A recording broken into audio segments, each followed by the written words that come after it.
Dear Papa Dudut, magandang araw po sa inyo Papa Dudut, at ang ibabahagi ko po sa inyong kwento ay nangyari sa amin ng asawa ko mga 5 taon na ang nakakalipas. Naisipan ko pong ibahagi sa inyo dahil undas na. At dahil sa mga kababalaghang nagsisimulang mangyari muli sa amin itong mga nakaraang taon. At dahil na rin po sa kakaibang karanasan namin, ay mamabutihin ko pong itago na lamang ang aming tunay na pangalan. Ako po si Dennis, 30 years old at isang psychometrician, at lumaki sa Albay Province. Ang asawa ko naman ay si Lady, 28 years old at dito sa Maynila ipinanganak. Noong high school ako ay lumipat na sa Maynila ang aming pamilya. Kaya naman halos dito na rin naman kami lumaki. At umuuwi na lamang kami sa Albay kapag magbabakasyon o kaya naman ay may reunion ang mga magkakamag-anak. Napakaganda po ng aming lugar, Papa Dudut. Naabutan ko pa noong panahon na konti pa lamang ang mga tao. At napapalibutan pa ang mga iilang bahay sa barangay namin ng malalaking puno at napakagandang mga bulaklak. Marami din pong mga pasyalan sa aming lugar tulad ng mga batis at kuweba. Pero ang pinaka naaalala ko ay kapag nagpupunta kami sa mga liblib na lugar noong mga bata pa kami. Noon ay nakaugalian namin ang magsabi ng tabi-tabi po sa mga madadaanan. Bagay na itinuro sa akin ng aking lola para daw hindi ako makagambala ng mga maligno at ng mga espiritu. Bata pa lamang ako ay marami na akong naririnig na kwento ng kababalaghan sa aming lugar. Karamihan sa kwento ay mga tungkol sa aswang na gumagala kasama ng mga normal na tao at mga maligno na nakatira sa mga malalaking puno. Kahit pa ang sarili kong ina ay may ibinahaging kwento sa akin na noong mga 3 or 4 years old pa lamang siya, nang karay-karay siya ng aking lola na naglalakad ay may nakita siyang isang babae na nakadikit sa silong ng isang kubo. At ang mahaba at malagong buhok nito ay nakalaylay at umaabot sa lupa. Nang tinanong daw niya ang lola ko, itinuro ang babae at tinanong kung ano yon. Noon ay kumaripas na ng takbo ang lola ko habang karay-karay siya. At pagka-uwi ay doon niya nalaman na ang babaeng yon daw pala ay isang aswang na hinihigop ang buhay na bata na nasa sinapupunan ng buntis naming kapitbahay. Habang lumalaki ay marami pa akong mga kwentong napapakinggan na kagaya ng kwento ni nanay. Pero nang kami ay magpamaynila na, ay unti-unti na rin itong nakalimutan. At nang tumanda na nga ako ay tumigil na rin talaga akong maniwala sa mga ganong klase ng kwento. Graduate kasi ako ng psychology, Papa Dudut. Kaya para sa akin, ang mga ganoong bagay ay baka bunga lamang ng imahinasyon. O kung hindi naman, ay sigurado akong pinaglalaroan lamang sila ng kanilang mga utak. At may siyentipikong paliwanag kung bakit sila nakakakita at nakakaranas ng kababalaghan. Noong nasa Maynila naman kasi ako ay halos wala na rin naman akong naririnig ng kwento tungkol sa mga aswang at maligno. Maliban na lamang sa mga paminsang kwento ng mga kakilala ko tungkol sa mga multo na nakita o naramdaman nila. Pero hindi ko akalain na ako mismo ay makakaranas ng kababalaghan, Papa Dudut. At hindi lang isang beses, kundi maraming beses pa. At ang pinakamasaklap ay ang malagay pa sa kapahamakan na ang ngayon ay asawa ko ng si Lady. 3 years ago nang magkaroon ng grand reunion ang aming mga kamag-anak sa Albay.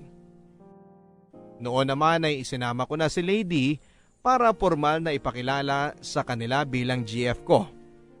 Si Lady po ay isang mahinhin mahiyain pero matalino at magandang babae. Mestizahin din po siya. May pagkakahawig po kay Janine Gutierrez. Bago po ang reunion naming yon, ay mga 2 taon na rin po akong hindi bumibisita sa aming probinsya. Kaya talagang nagulat ako sa mabilis na developments sa aming lugar, lalo na sa mga bandang bayan, kung saan ay napakarami ng mga building at tabi-tabing bahay na nakatayo. Dumadami na rin po ang mga tao at halos talagang city na kung titignan. Naging maayos at masaya po ang aming reunion at niloko pa nga ako ng mga kamag-anak ko na huwag ko na raw bibitawan pa si Lady kasi naka-jackpot na ako sa kanya. At binibiro pa nila ako na maging alerto daw ako dahil baka makakilala pa siya ng may mas itsura sa akin. Kaya baka magbago ang isip at iwanan ako. Ang hindi ko po akalain, Papa Dudut, ay magkakatotoo pala ang pagbibiro nilang yon. At sa kakaiba at nakakapangilabot pang paraan. Bago kami bumalik sa Maynila ay nagkayayaan na mag-swimming kami sa isang batis sa amin. Tanyag po ang batis na yon sapagkat merong yung napakalaki at napakagandang puting-puting bato na sinasabi nila na noon ay pinamamahayan nga daw ng maligno. Pero nang dumating kami doon ay marami-rami ding mga turista. At ang kwentong-kwentong yon ay tila nakalimutan na rin ng marami. Dahil mahilig po sa photography si Lady ay hindi ko po namalayan na lampas kalahating oras na po siyang nawawala at hindi pa bumabalik. Ang naisip ko ay baka naman naaliw sa tanawin kaya ginanahang kumuha ng litrato. Pero nang lumampas na ang 1 oras na siyang nawawala ay kinabahan ako. Nagsimula na po kaming hanapin siya. Nang makita po si Lady ay nakatulala lang siya sa harapan ng isang napakalaking puno ng akasya.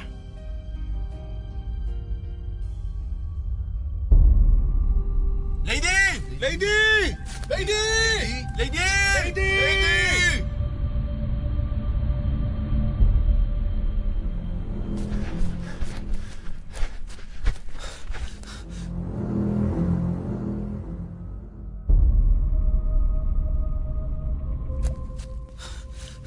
Babe! Lady! Mag-1 oras na kami naghahanap sa'yo. Babe! Uy, okay ka lang? Ha? Ano? Bakit tulala ka? Magta3 oras ka nang nawawala. Lampas 1 oras ka na namin hinahanap. Dennis? Ha? Kararating ko lang dito ah. Wala pang 1 oras ako nang umalis dun sa may batis. Babe, 3 oras ka nang nawawala. Lahat na kaming mga lalaki hinahanap ka na eh. Teka nga, tawagan ko nga sila. Shucks, bakit patay phone ko? Marami pa akong battery kanina. Ayaw magbukas. 3 oras na akong nawawala? Paano nangyari yun? Oo, babe. Tara, bumalik na tayo. Lumulubog na yung araw. Oo nga no. Kanina mataas pa yung araw. Nalilito ko. Ano ba ang huli mong naaalala? Ang natatandaan ko, may nakita akong isang aso. Nasa gitna ng mga kakahuyan. Tahimik lang siya na nakatingin sa akin. Nung una, natakot pa ako kasi baka kagatin ako. Pero tahimik lang siya. Nakatingin. Nagtaka ako kung paano siya napunta doon. Puro kakahuyan yun at walang malapit na bahay. Tapos naaliw na ako sa kanya kaya binidyohan ko siya. Tapos nun, sinundan ko na siya habang nagvi-video ko. Tapos ayun nga, dumating ka na. Pero wala naman akong asong nakita pagdating ko. Alam ko na, i-check natin yung camera mo kung ano ang nangyari. Sige, eto. I-play mo yung video. Ha? Paano nangyari yun? Bakit walang na-record? Baka naman sira yung camera mo. Ewan ko. Andito naman yung ibang mga picture na kinunan ko eh. Yung mga pictures natin sa batis nandito rin. Bakit yun lang yung sira? Lady, tara na! Hindi maganda ang pakiramdam ko sa lugar na to.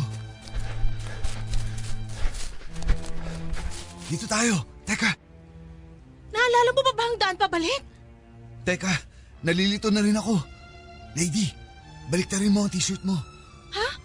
Baliktarin mo. Babaliktarin ko rin tong suot ko. Ha? Bakit? Basta gawin mo na lang.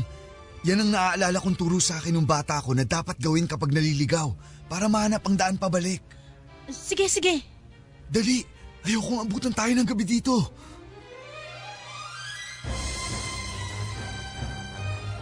Hindi ko alam kung nakatulong nga ba, pero nahanap naman namin pabalik ni Lady ang daan. Nang ikwento namin ang nangyari sa liblib na lugar sa may Akasya, ay sinabi kaagad ng mga pinsan ko at kahit ng mga matatanda sa amin na maaari nga daw na napunta si Lady sa lugar ng mga engkanto. Lalo pat ang mga malalaking puno tulad ng Akasya at Balete ay sinasabing bahay daw ng mga engkanto at lamang lupa. Mabuti na nga lang daw at nahanap ko kaagad si Lady dahil kung hindi raw ay baka nakuha ito ng mga engkanto. Ako pa ang nasisi kung bakit ko daw kasi hindi pinaalalahanan si Lady na magsabi ng tabi-tabi po, lalo pat dayuhan ito sa aming lugar. Bukod pa dyan ay meron kasing si Lady na nunal malapit sa mata, kaya't sinasabi nila na isa rin daw ito sa mga dahilan kung bakit maaaring maging lapitin si Lady ng mga maligno at engkanto. Ako naman ay kahit na pinagbaliktad ko na rin ang t-shirt si Lady ay pati na rin ako ay sa puntong yun ay hindi pa rin masyadong naniniwala na gawa yun ng maligno. Sa isip ko ay baka naapektuhan lang ako ng sobrang kaba dahil sa pagkawala ni Lady, kaya kung ano-ano ang mga naisip ko at nararamdaman. Inisip ko na lamang din na baka may kung anong halamang gubat lang si Lady na naamoy na nagkaroon ng epekto sa kanyang perception at memorya. Yung nangyari naman sa camera at sa aking cellphone ay inisip kong maaaring nagkataon lang na nagmalfunction at nasira. Pero kinabukasan ay dinapuan ng matinding lagnat si Lady Papadudut. Napakataas ng kanyang temperatura at nagdidiliryo. Dahil dito ay hindi na rin kami natuloy sa pag-uwi sa Maynila at isinugod namin siya sa ospital. Pagdating ng ospital ay hindi rin makita ng mga doktor kung ano ang mali kay Lady. Kahit na ano pong gamot ang ipainom sa kanya ay hindi bumababa ang kanyang mataas na temperatura. Kaya pumayag na rin po ako nang sabihin ng nanay ko na tumawag kami ng magtatawas. Akin na ang palanggana. Ito po.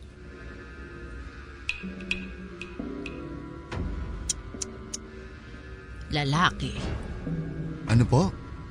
Pansinin mo ang forma ng mga patak ng kandila sa tubig. Hugis lalaki. Lalaki po yung maligno? Engkanto. At hindi lang basta ordinaryong engkanto. Isa itong prinsipe sa kaharian nila. Prinsipe?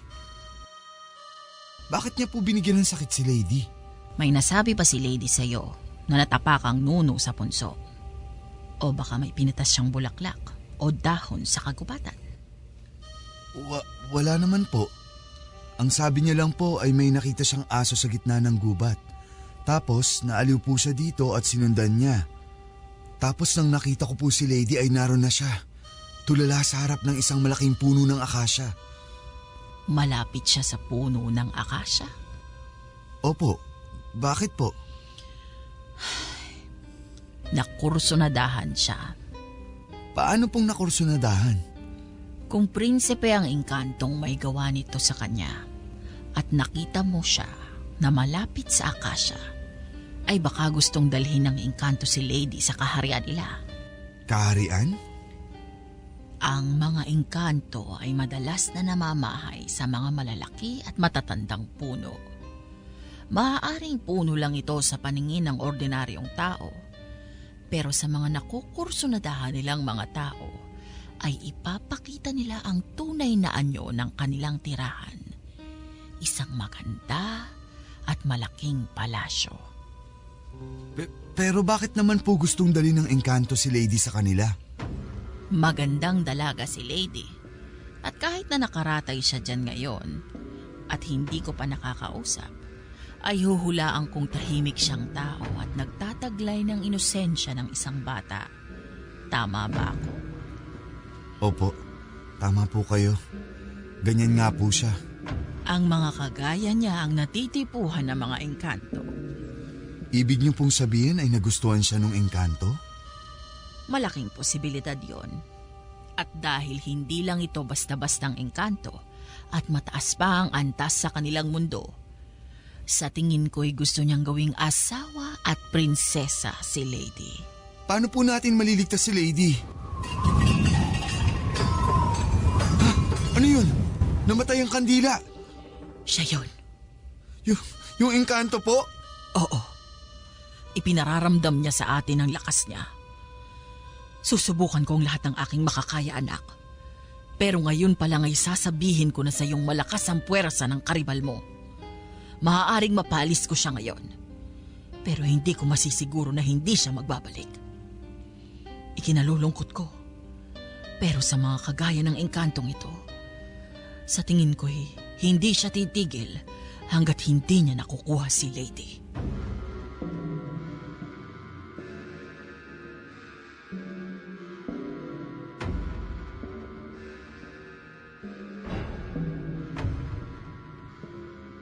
Nakailang session din si Lady sa paggagamot sa kanya ng magtatawas papadudot. At nakita ko rin mismo sa sarili kong mga mata ang improvement kay Lady. Kung walang nagawa ang mga doktor ay parang ang nakatulong nga sa kanyang kondisyon ay ang ginawang paggagamot ng magtatawas. Pero sa gulat naming lahat ay walang maalala si Lady sa lahat ng mga nangyari sa kanya. Ang huli niyang naaalala ay nang nagpunta kami sa Bates at matapos noon ay ang huli niyang natatandaan ay ang nasa Maynila na kami. Tulad ng nirecord niyang video ay parang nabura din ang lahat ng mga nangyari sa utak niya.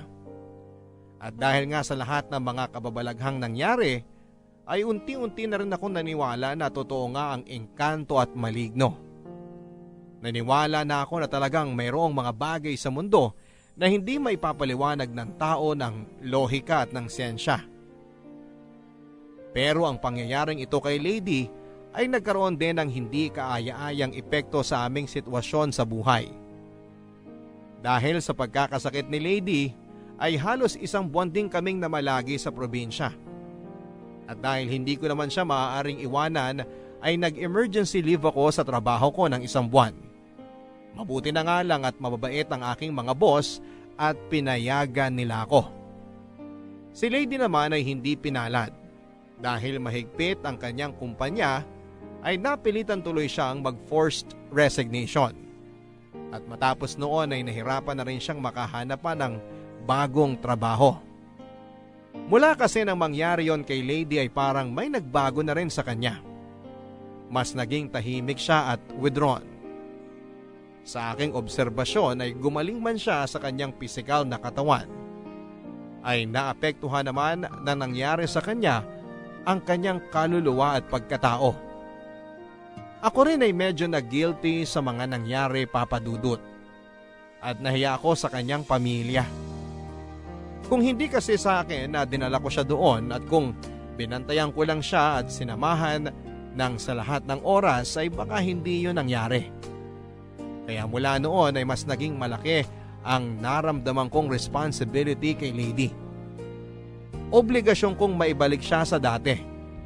At kung may mangyaring masama sa kanya dahil sa pangyayaring yon ay hinding-hindi ko mapapatawad ang sarili ko.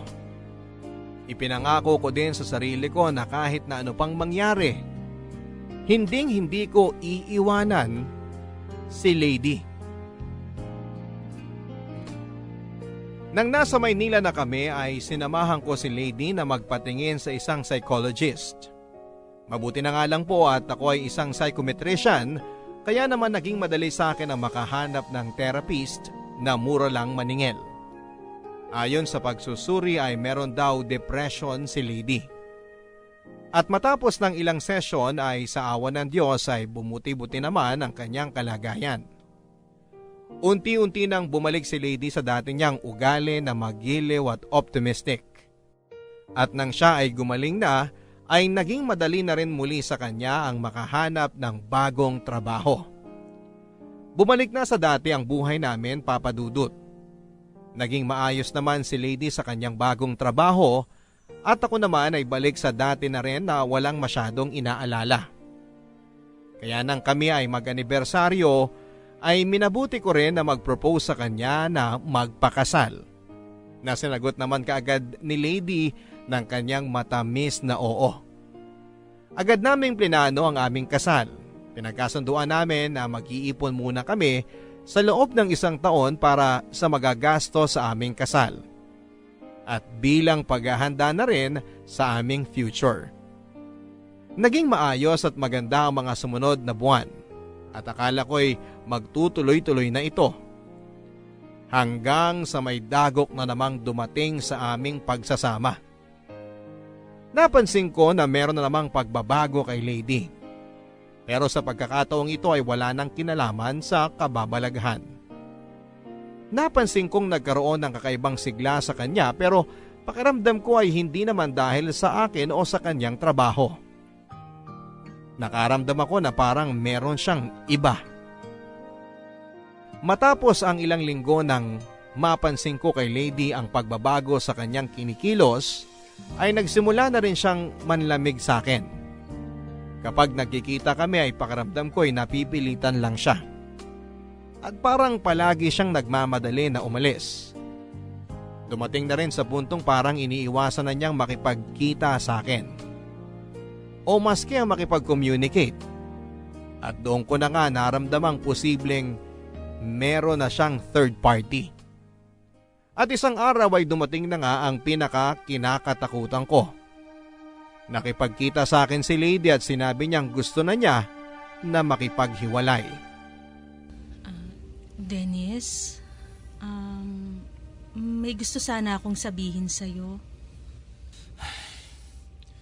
May kinalaman ba tong sasabihin mo kung bakit hindi ka na nagpapakita sa akin? At kung bakit iniiwasan mo na ang tawag ko? Oo. May iba ka na?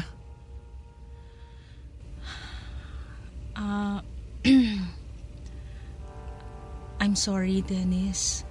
Lady, seryoso ka ba? Lady, ikakasal na tayo. Alam ko. I'm sorry. Hindi ko sinasadya. Hindi ko sinasadya na mahulog sa iba. Paano? Sino? Hindi mo kilala. Kapitbahay ko siya. Ano? Kapitbahay mo? Sino? Sino doon? Bagong lipat lang siya. Nung March lang siya lumipat. Nung March?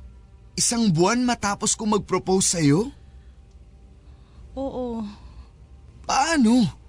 Paano nangyari yun? Lady, 4 years na tayong magkarelasyon. Tapos ipagpapalit mo ako sa lalaking kakakilala mo lang ng wala pang kalahating taon? I'm sorry, Dennis. Pero sa tingin ko, mahal ko si Mateo. Mateo? Hindi. Hindi ako naniniwalang pag-ibig yan. Dennis, hindi ko maipaliwanag. Basta pakiramdam ko, ang tagal-tagal na naming magkakilala. Pakiramdam ko, tinadhana kami. Itinadhana? Dennis, nung dinala niya ako sa palasyo nila. Teka, palasyo? Hindi. I mean, sa bahay nila. Hindi, malinaw na sinabi mo sa akin ang salitang palasyo. Na mali lang ang dinig mo. Lady, kilala kita. Magsabi ka sa akin ng totoo. Sabihin mo sa akin ang lahat. Dennis, alam ko na mahirap paniwalaan ang mga susunod kong sasabihin. Pero, may palasyo si Mateo. Natatandaan mo ba nung buong araw kitang hindi kinontak? Lady, hindi mo lang ako 1 araw hindi kinontak. 2 linggo kang hindi nagparamdam. At nang pumunta ako sa inyo, ang sabi ng mga magulang mo Nagpaalam ka raw na may pupuntahan at 2 linggo kang nawala. Ano? Lady, please, hindi kita huhusgahan. Pero ikwento mo sa akin ang lahat ng nangyari. Okay, sige. Sinundo ako ni Mateo sa bahay. Dinala niya ako sa lugar nila. Nakatira siya sa gitna ng gubat. At sa gubat na yon, may isang malaking palasyo. Doon ko nalaman na isa pala siyang prinsipe. Nagulat ako dahil pagdating ko may isang napakalaking handaan. Isang napakahabang lamesa na punong-puno ng masasarap na pagkain. At nandun din ang mga magulang niya. Ang sabi nila, ang tagal-tagal na raw nila akong hinihintay. Kumain ako ng marami at ang sasarap ng pagkain. Tapos ang dami ring kanin tsaka iba't ibang gulay. Tapos inoffer nila yung pinakamasarap daw nilang pagkain. Kanin na kulay itim. Pero dahil busog na ako, tinanggihan ko. Pagkatapos noon, inihatid na ako ni Mateo sa bahay. Tapos ang sabi niya, sa susunod niya raw akong sunduin, sana sumama na ako sa kanya. Tapos binigyan niya ako ng isang supot na punong-puno ng pera. Lady, nare-realize mo ba na ang hirap paniwalaan ng mga sinasabi mo? Lady, 2 linggo kang nawala. Hindi ko alam yung sinasabi mong 2 linggo. Isang araw lang akong nawala, Dennis. At totoo ang lahat ng sinasabi ko. Andito pa nga sa bag ko, may natira pa nung napakaraming perang binigay niya sa... Teka nga, sandali. Teka lang.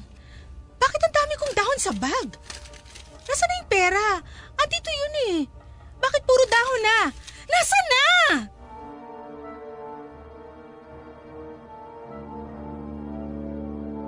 Gusto ko sanang dalhin si Lady sa psychiatrist, pero ang unang kutob kong naramdaman ay hindi ordinaryong sakit ang dumapo kay Lady Papadudut. Masyadong malapit ang kinuwento niya sa mga nabanggit dati na magtatawas, ang tungkol sa palasyo, ang tungkol sa engkantong prinsipe na gustong asawahin si Lady. Bukod pa dyan ay alam kong kapag dinala ko si Lady sa ospital at kinonfine, agad siyang mapupunta sa psychiatric ward at papainumin ng kung ano-anong gamot. At oras na ipasok ko siya roon ay mahihirapan na akong ilabas siya. Pero ang pinakakinakatakutan ko ay baka hindi ko na siya mailigtas sa loob ng ward kung sakaling doon siya matsyempohang sunduin ulit ng engkanto. At baka sa pagkakataong yon ay tuluyan na ngang sumama si Lady sa kanya. Dahil sa nangyari ay agad kong inalerto ang mga magulang ni Lady. Ipinaliwanag ko sa kanila ang pagkakatugma ng mga sinabi nito sa akin sa mga sinabi dati ng magtatawas. At dahil maski sila ay hindi may paliwanag ang mga nangyayari ay pumayag din sila na huwag munang dalhin sa psychiatrist si Lady. Sinabihan ko na lang sila na huwag munang papasukin sa trabaho si Lady at huwag hayaan na mawalan ito ng tagabantay. Agad ko rin kinontak ang mga kamag-anak namin sa probinsya at ipinahanap ang nagtawas kay Lady. Ngunit sa kasamaang palad ay nalaman nila na namatay na pala ito ang magtatawas. Hindi man sinabi sa amin ang dahilan ay natakot ako na baka may kinalaman sa pagtulong niya kay Lady ang kamatayan ng matanda. At dahil dito, mas lalo akong nabahala para kay Lady. Kaya agad akong nagpaalam ng leave sa trabaho at nakisuyo sa mga magulang ni Lady na doon muna ako manirahan sa bahay nila upang bantayan nito. Ikinulong namin si Lady sa kanyang kwarto na siyang kinagalit niya ng husto. Nang magsimulang magalit at magwala si Lady ay napilitan na rin kaming itali ang kanyang mga kamay sa kama. Awang-awa ako kay Lady Papadudut at alam kong maski ang mga magulang niya ay awang-awa na rin sa kanya. Pero minabuti namin at tibayan ang loob para na rin sa ikagagaling ng aming minamahal. Pakawalan niyo ako, Ma! Pa! Pati ba naman kayo gagawin niyo sa akin to? Anak, patawarin mo kami. Kapag hindi namin to ginawa, baka magwala ka na naman at masaktan mo lang ang sarili mo. Bitiwan niyo ako! Alam ko namang yung si Dennis ang may pakana ng lahat ng to eh! Lady, parang awa mo na. Kumalma ka na. Ginagawa lang namin to para sa kapakanan mo.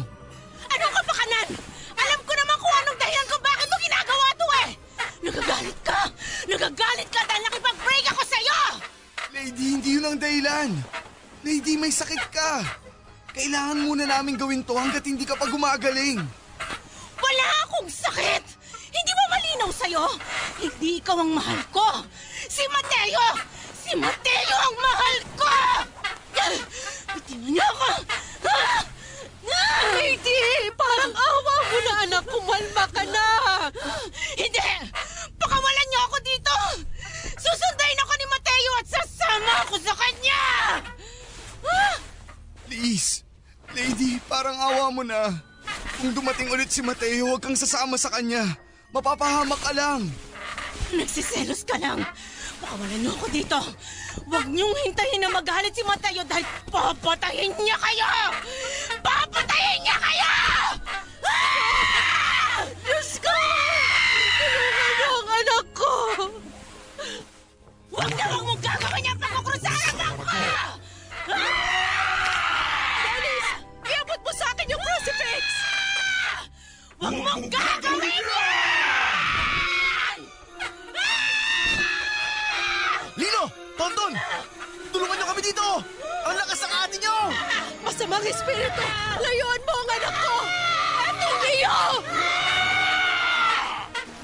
Ilayo mo yan sa akin! Ilayo mo! Wilma! Nahihirapan ang anak natin! Tanggalin mo muna yung cross!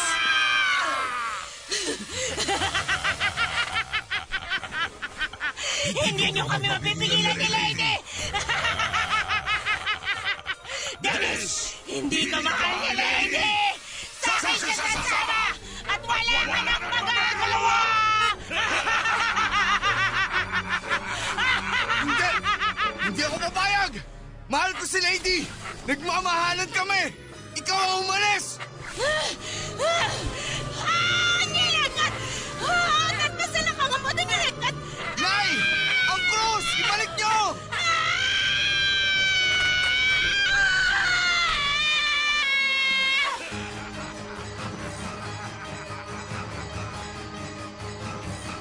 Yun na siguro ang pinaka nakakakilabot na nasaksihan ko, Papa Dudut. Kitang-kita ko at dinig na dinig ko kung paanong nagbago ang pagkatao at ang boses ni Lady at naging isang lalaki. Iba din ang taglay niyang lakas at kahit na 5 tao kami na sumusubok na itali siya at pakalmahin ay hirap na hirap kami sa panlalaban niya. Halos magkasugat din ang mga paa at braso ni Lady sa pagkakatali at panlalaban niya. Kaya minabuti naming palitan na rin ng tali ng mas makapal na tela. Noong una ay talaga rin nanlalaban si Lady kapag dinidikitan namin siya ng krus o ng rosaryo. Pero nang tumagal ay kumalma na rin ito at hindi na nanlaban. Pero kapag inilalayo namin ang krus ay bumabalik na naman siya sa nakakapangilabot niyang pagsisigaw at pagwawala. Kaya naman minabuti na rin namin na hindi na alisin sa tabi niya ang krus kahit para kumalma na siya. Para makasigurado kaming hindi na siya muling aatakihin ng engkanto. Pagkatapos ng 2 o 3 araw ay kumalma na talaga ng husto si Lady. At unti-unti na rin bumalik ang kanyang sariling huwisyo. At tulad ng dati ay wala na naman siyang maaalala. Nagulat na lamang siya nang makita niyang nakatali siya sa kama at may katabing mga krus.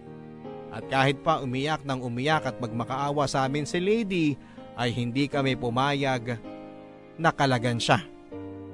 Sa takot na baka bumalik na namang muli ang pag-atake ng galit na engkanto.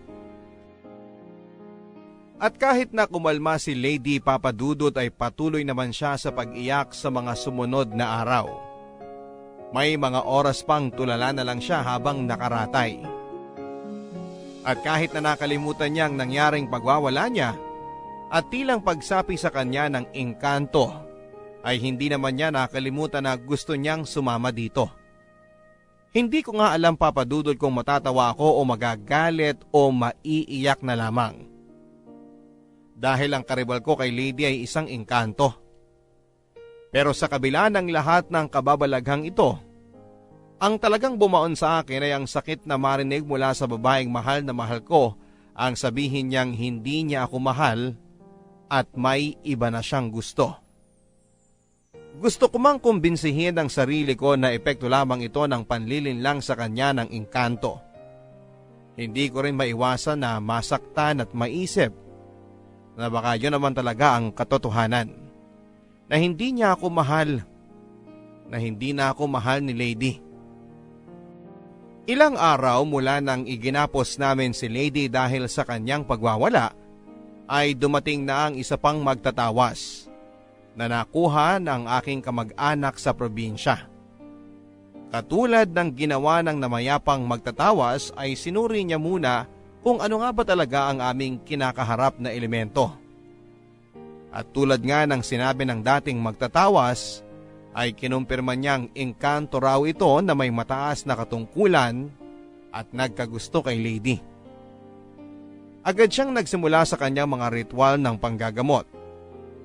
Pero nang magwala ng muli si Lady ay nakarinig na naman kami ng nakakakilabot na boses ng lalaki mula sa kanyang maliit at payat na pangangatawan. Namalas ko ang takot sa mata ng magtatawas. Nang mapakalma ng magtatawas si Lady ay kinausap kami ng matanda.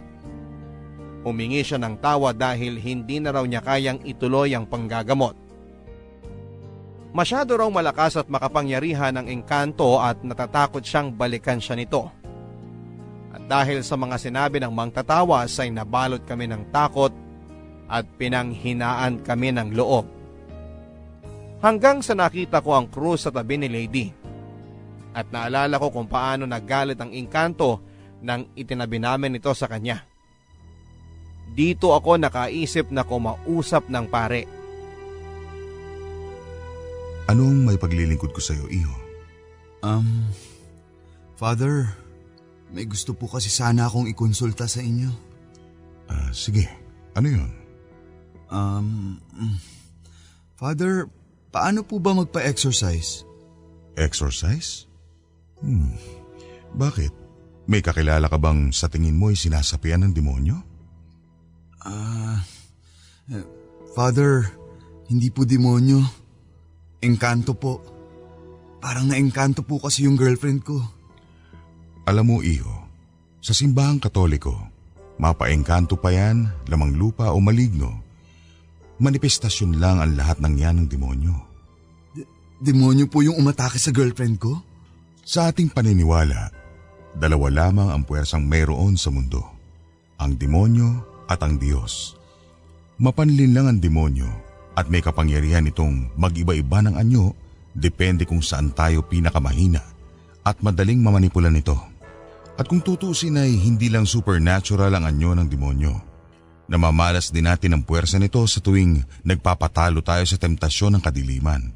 Ang pagnanakaw, ang pagpatay at pananakit sa kapwa at iba pang mga makasalanang gawain, mga pangyayari din yan kung saan namamalas natin ang impluensya ng kadiliman. Pero bago ang lahat, ano ba ang nangyari sa girlfriend mo?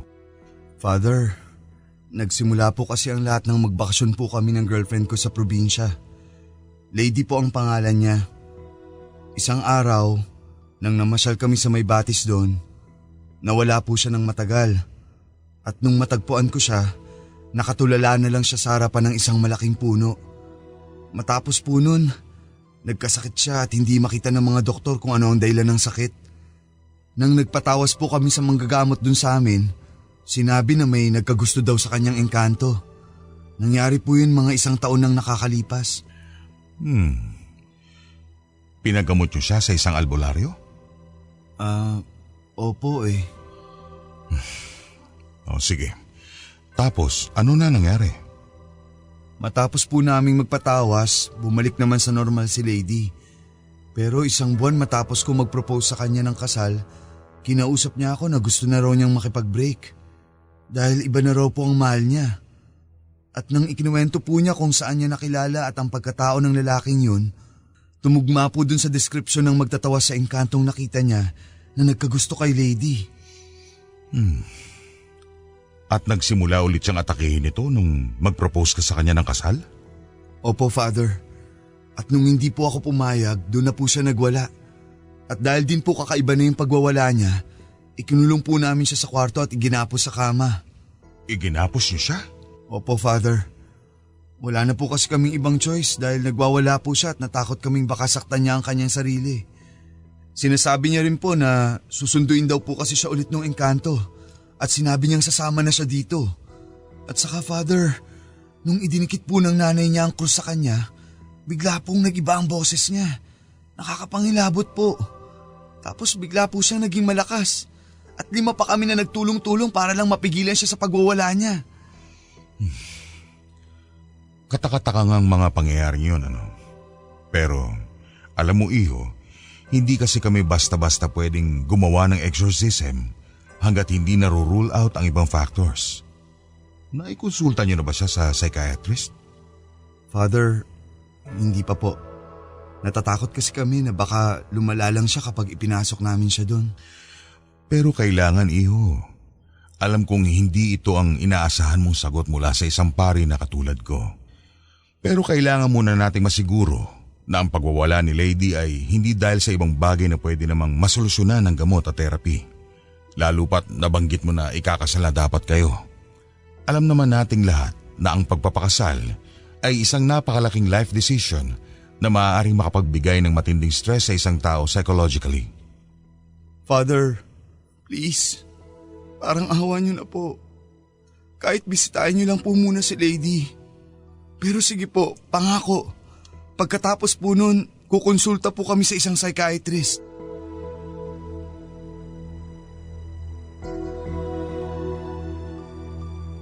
Isa sa mga itinanong ni Father ay kung bakit daw kami sa albularyo unang lumapit.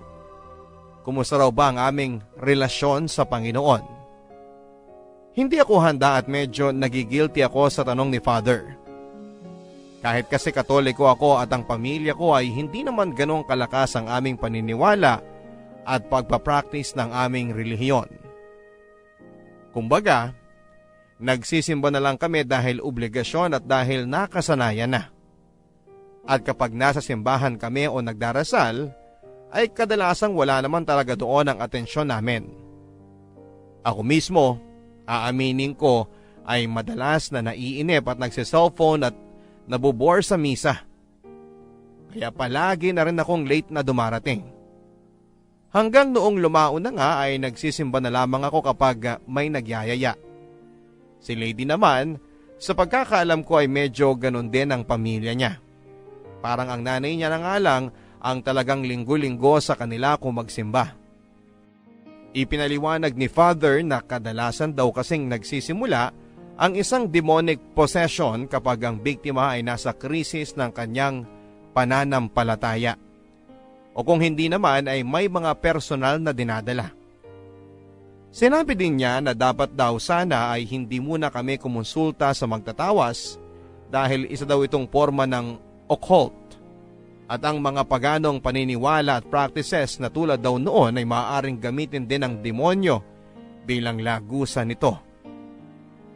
Matapos ng aming pag-uusap ay inischedule ni Father ang pagbisita niya kay Lady.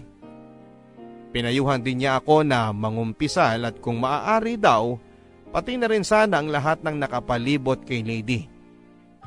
Mahalaga daw kasi na maihanda muna namin ang aming mga sarili at pagtibayin ang paniniwala sa Panginoon upang hindi rin kami atakihin ng demonyo. Lalo pat parang kinakalaban na rin namin ito sa kagustuhan naming mailigtas si Lady. Magkukumpisal na rin sana ako kay Father pero sa kung anumang kadahilanan papadudot ay bigla akong inatake ng hika. Bukod sa lampas ng 1 dekada nang huli akong magkumpisal, ay meron din akong kasalanang mga nagawa sa buhay na parang hindi ko pa kayang sabihin sa ibang tao.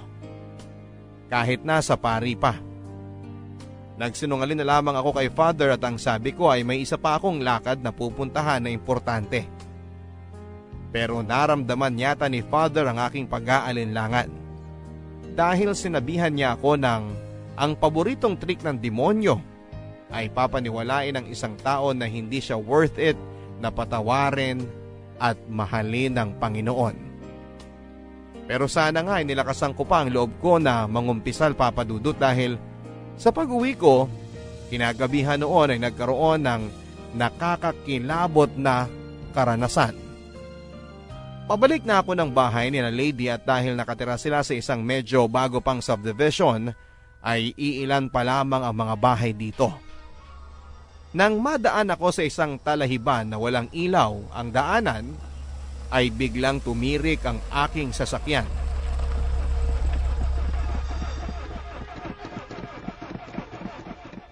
Ano ba to? Bakit tumigil?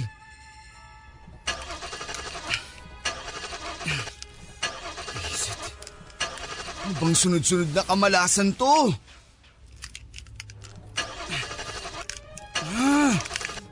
Bakit ayaw? Yung makina kaya? Hindi naman nag-overheat. Wala namang problema. Saan galing tong asong to? Doggy, huwag mo akong lapain. Mabait ako.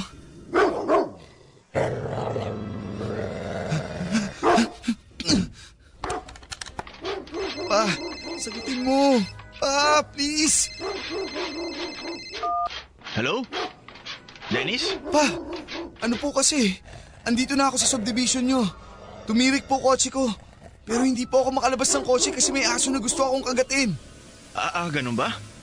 Nasaan banda ka ba? Sa Sampaguita Street po ata to. Basta yung puro talahib pa. Okay, sige. Teka po. Ayan, parang nawala na yung aso. Subukan mo kaya uli i-start yung kotse. Sige po. Pa, ayaw pa rin po mag-start eh. Pero yung headlights bumukas na. Dennis? Ayos ka lang ba, anak? Pa, ano po kasi? May lalaki na nakatayo sa harap. Paanong lalaki? Di, humingi ka ng tulong. Hindi po siya gumagalaw pa. Nakatayo lang po siya. Nakatingin sa akin. Ano? Oh, bakit anak? Pa, namatay ulit yung headlights. Nasaan na yung lalaki? Sobrang dilim po. Hindi ko po... Dennis? Bumukas ulit yung headlights. Mas malapit na yung lalaki. Mga isang dipa na lang ang layo sa kotse. Kausapin mo kaya? Wala po siyang muka. Ano? Pa! Namatay ulit yung headlights! Please! Parang awan niyo na po! Puntahan niyo na po ako dito! Isama niyo na rin si Tonton! Tulungan niyo ako! Hindi ko alam po nasa na yung lalaki! Baka kung anong gawin niya sa akin!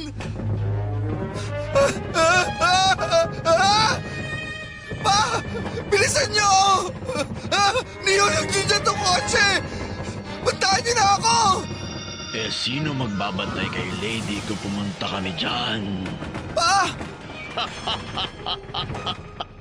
Ang hirap sa'yo, Dennis. Bukod sa napakamakasarili mo na, ay napakaduwag mo pa. Kaya ayaw na sa'yo ni Lady dahil wala kang kwentang lalaki.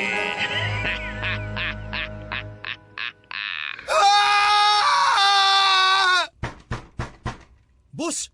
Boss! Gising! Ha? Boss! Kanina pa po kayo tulog dyan. Muntik na nga naming puwersahin buksan tong pinto eh. Anong nangyari? Nagro-ronda po kami. Tapos naabutan namin kayo dito patay ang makina ng sasakyan. Okay lang po ba kayo? Ha? Wala bang ibang tao kayong nakita dito? Wala po. Kayo lang po. Patay yung sasakyan nyo tapos natutulog kayo sa loob. Delikado pa ho yun dahil sobrang dilim ho dito. Buti wala hong aksidenteng nangyari.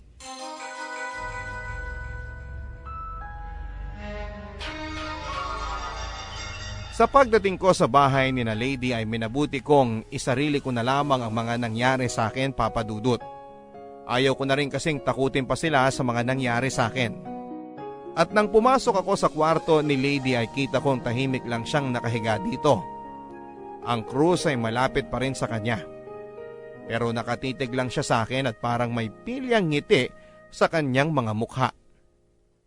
Pinulong ko rin ang kanyang pamilya at sinabi ko sa kanila ang napag-usapan namin ng pare. Ang sabi ko sa kanila ay makakabuti siguro na bago dasalan ni Father si Lady ay mangumpisal muna kami ng aming mga kasalanan dito. At sinabi ko rin sa kanila na mas makakabuti siguro kung sabay-sabay kaming magdarasal ng rosaryo bawat oras at ipagtirik ng kandila si Lady. Nang nagdarasal na kami ay kita kong apektado si Lady. Kahit na hindi siya nagwawala kagaya ng dati ay iyak naman siya ng iyak. Nagmamakaawa na itigil na raw namin ang ginagawa namin dahil lang sakit daw sa tenga at para daw pinupunit ang kanyang kalamnan. Kahit na naaawa kami ay pinagpatuloy lang namin ang pagdarasal at hindi kami tumigil. Nairaos namin ang gabing yon nang wala namang ibang kababalaghan pang nangyari. At minabuti naming maghalinhina ng tulog at palaging dapat ay may isang gising para magbantay kay Lady. Kinabukasan, papadudod sa pagdating pa lang ng pare ay hindi na mapakali si Lady. At nang isa-isa na kaming nagkumpisal sa pare ay kung ano-ano rin ang mga lumalabas sa bibig ni Lady. Tawa ng tawa. Nagmumura, nagagalit at nagsasabi ng kung ano-anong mga nakakahiyang bagay tungkol sa bawat isa sa amin. Pero nilaksan namin ang aming loob at pinagpatuloy lang namin ang mga ginagawang paglilinis ng kasalanan. At kita ko rin na parang pinapawisan si Father. At ramdam kong nahihirapan siya sa kanyang ginagawa. Hindi nagtagal ay hindi na nakayanan ni Father at tumawag pa siya ng isa pang pare na makakatulong sa kanya. At silang dalawa na ang nagtulong na dasalan si Lady. Habang dinadasalan at winiwisikan ng pare si Lady ng holy water ay nagwawala ito. At hindi nga tumagal at lumabas na naman sa kanyang bibig ang nakakakilabot na boses ng lalaki. Kung ano-anong mga masasama at mahahalay na bagay ang sinasabi niya. At dumating pa sa puntong nagsasalita ito ng lengguwahe na hindi namin maintindihan. Hindi nagtagal ay kumalma na rin si Lady. At nakita ko sa kanyang mga mata na nanumbalik ang kanyang huwisyo. Pero dahil sa pagod na rin siguro ay nakatulog na lamang ito. Bago umalis ang pare ay binigyan niya kami ng mga medalyon. St. Benedict's Medal. Ito raw ay isang mabisang medalyon na pangontra sa demonyo at iba pang puwersa ng kapahamakan at kadiliman. Ang bilin niya ay ipasuot daw namin ito kay Lady upang maprotektahan siya nito. Pero mas magiging mabisa daw ito kung kaming lahat ang magbabalik loob sa Diyos. At kung mas pagtitibayin namin ang aming paniniwala sa awa at kapangyarihan ng Panginoon. Dennis? Lady? Dennis? Bakit ako nakagapos? Ha? Wala kang maalala? Bakit niyo ako ginapos? Lady, kasi nagkasakit ka. Nagwawala ka. Ako? Nagwawala? Oo. Hindi ko maintindihan. Wala akong maalala. Pabayaan mo na muna. Magpahinga ka na lang muna at huwag mo nang isipin yun. Dennis, tanggalin mo nga itong mga to. Nahihirapan ako. Hindi ako makakilos. Ha? Dennis, please. Masakit ang katawan ko. Ang sakit nitong mga kamay at paa ko. Sige. Pero teka, isusuot ko muna to sa'yo. Huwag mo munang tatanggalin. Ano to? St. Benedict's Medal. Dennis, naulit na naman ba yung nangyari sa akin dati nung magbakasyon tayo sa inyo? Oo. Sige, wag mo na lang muna akong kalagan. Sigurado ka? Oo. Lady, ano ba ang huli mong naaalala? Aso. May naaalala kong aso. Nadaanan ko. Nakatayo siya malapit sa isang puno. Pauwi na ako nun sa bahay. Yun lang ang naaalala mo? Oo, pero nitong mga nakaraang buwan, may mga pagkakataon akong nagugulat ako kung bakit ako nasa lugar na yon. Dennis, natatakot ako. Shh! Huwag kang matakot. Andito lang kaming lahat para sa'yo. Yayakapin kita. Poprotektahan kita. Pero paano kung ikasal na tayo tapos mangyari uli sa akin to? Ikasal? Hindi mo na naaalala na nakipag-break ka sa akin? Ha? Bakit ko naman gagawin yun? Hindi ko nga rin alam. At dahil nga rin doon, kaya ako naisip na baka bumalik yung kondisyon mo dati. Dahil alam ko na mahal kita at mahal mo rin ako. Maraming salamat at nagtiwala ka sa akin. Maraming salamat at hindi mo ko iniwan. Hinding-hindi kita pababayaan at iiwan, lady. Hanggang kamatayan.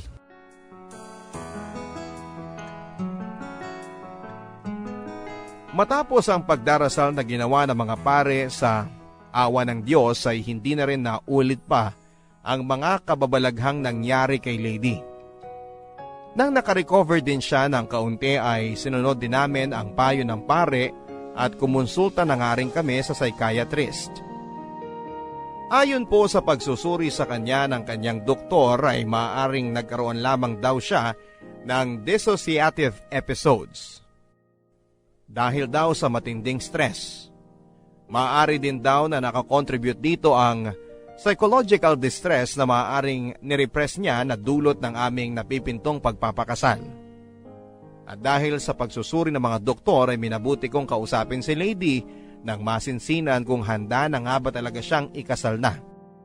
At kahit na sinasabi niya na oo, handang-handa na siya, ay napagkasunduan naming iurong ng isa pang taon ang aming pagpapakasal para mas maihanda pa namin ang aming mga sarili sa magiging malaking pagbabago sa aming mga buhay. Sa loob ng isang taon ay nakita kong bumalik na sa dati niyang sigla at pagkatao si Lady.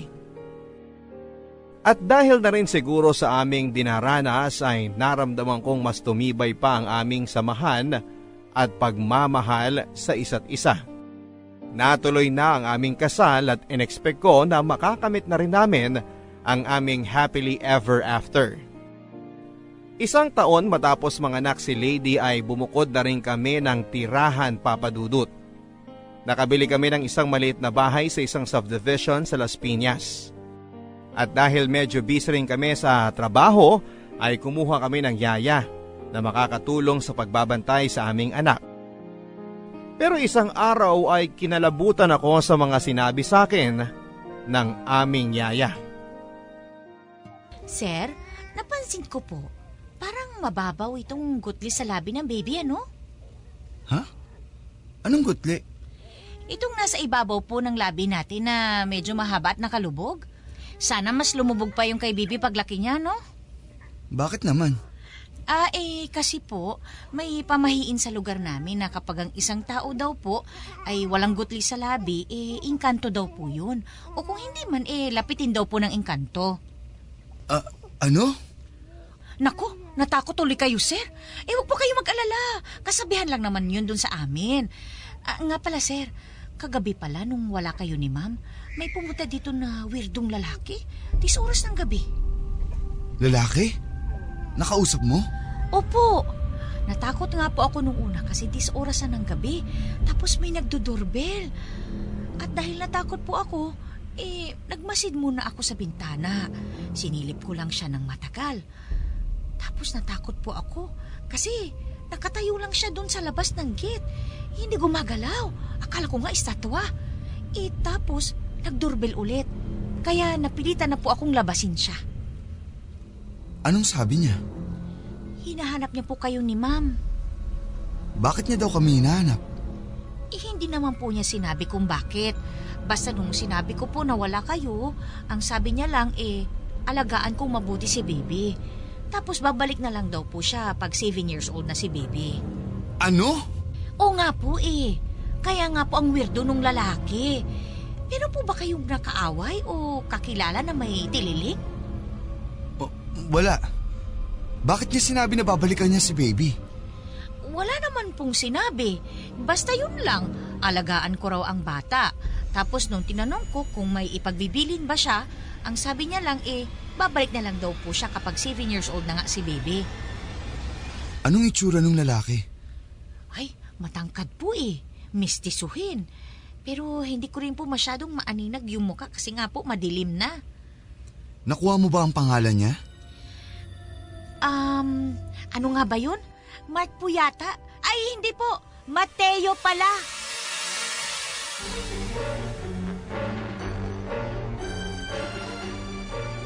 Tumaas ang balahibo ko sa katawan nang narinig ko ang pangalang binanggit ni Yaya Papadudut.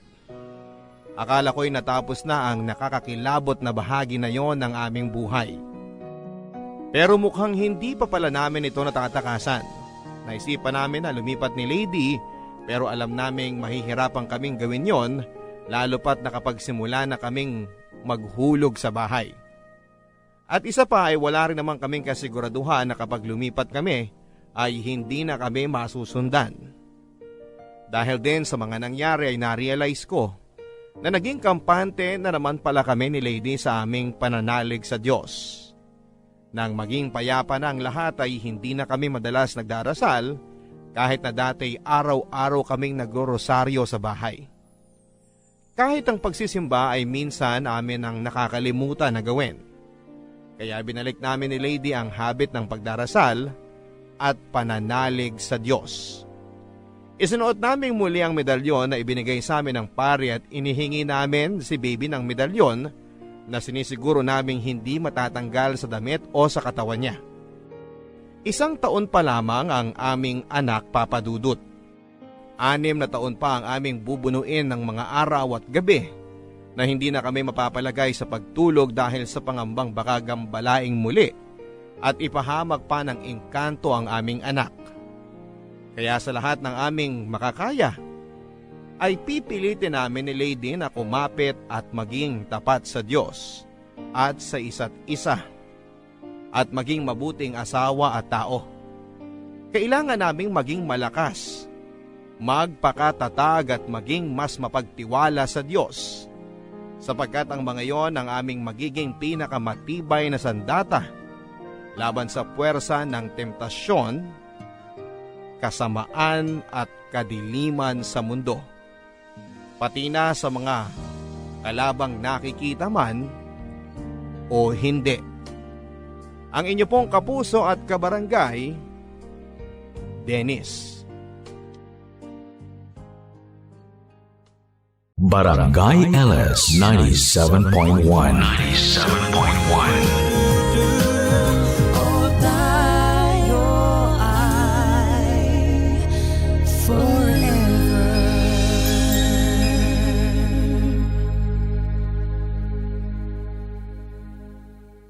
Ang mga kwento ng pag-ibig, kwento ng buhay at kwento ng pag-asa dito sa Barangay Love Stories. Love Stories.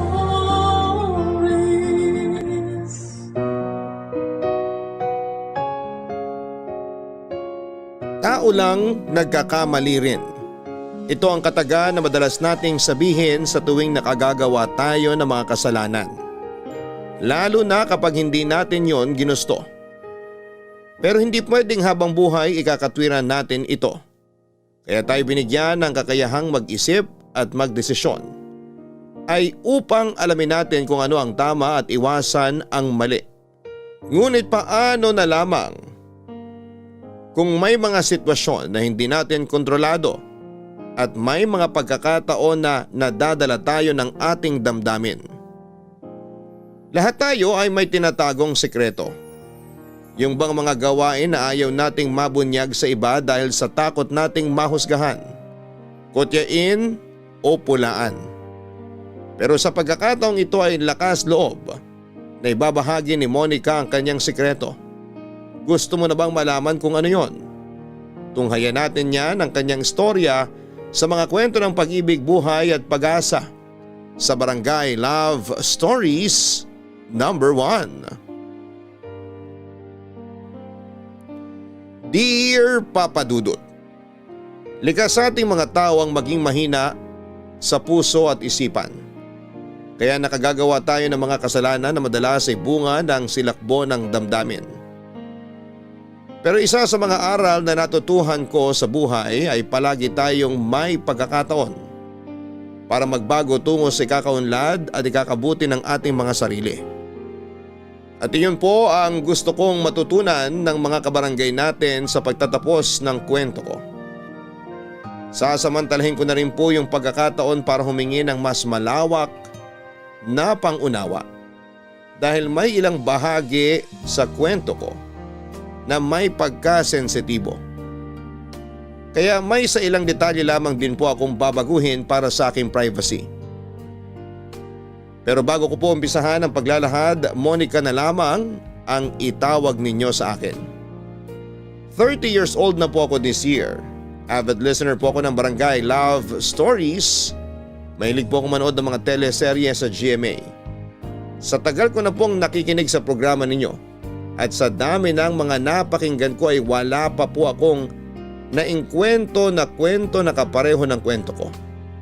Kaya baka pag nagkataon, ako po yung kauna-unahang magbabahagi nito sa radyo.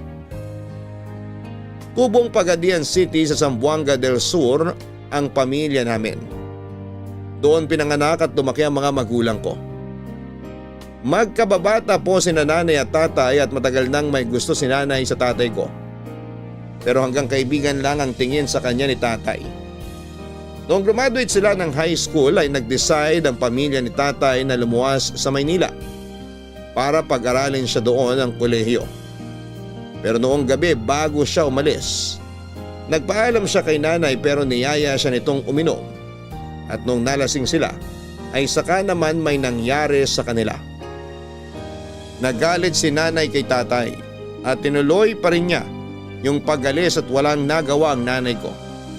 Kaya bilang ganti kay tatay ay hindi po sinabi ni nanay na nagbunga ng sanggol ang nangyari sa kanila noong gabing yon. At ako ang sanggol na yon, Papa Dudut. Lumaki akong walang tatay, si nanay ang kasama ko simula pagkabata hanggang sa tumungtong ako sa edad na 21. Dahil kami lang ni nanay ang magkasama sa buhay, kaming dalawa lang ang nagtutulungan. Nakagraduate naman ako ng high school pero pahinto-hinto ako kaya natagalan. Mula kasi noong magkasakit si nanay ay nabago ang aming kapalaran. Kinailangan kong pagsabayin ang pag-aaral at pagtatrabaho. Dahil salat kami ni nanay sa pera, hindi namin nailaban ang kanyang kalagayan. Bago namatay si nanay dahil sa sakit na cancer ay nakilala ko si tatay noong umuwi siya sa probinsya namin. Kitang-kita ang pagiging magkamukha namin kaya hindi may kakaila na mag-ama kami. Doon na rin pinagtapat ni nanay ang lahat, Papa Dudut. At nung nawala siya, nag-decide si tatay na isama ako pabalik sa Maynila para tumira sa bahay nila ng asawa niya. Pinag-aral niya ako ng college hanggang sa dumating po yung araw ng aking pagtatapos, Papa Dudut.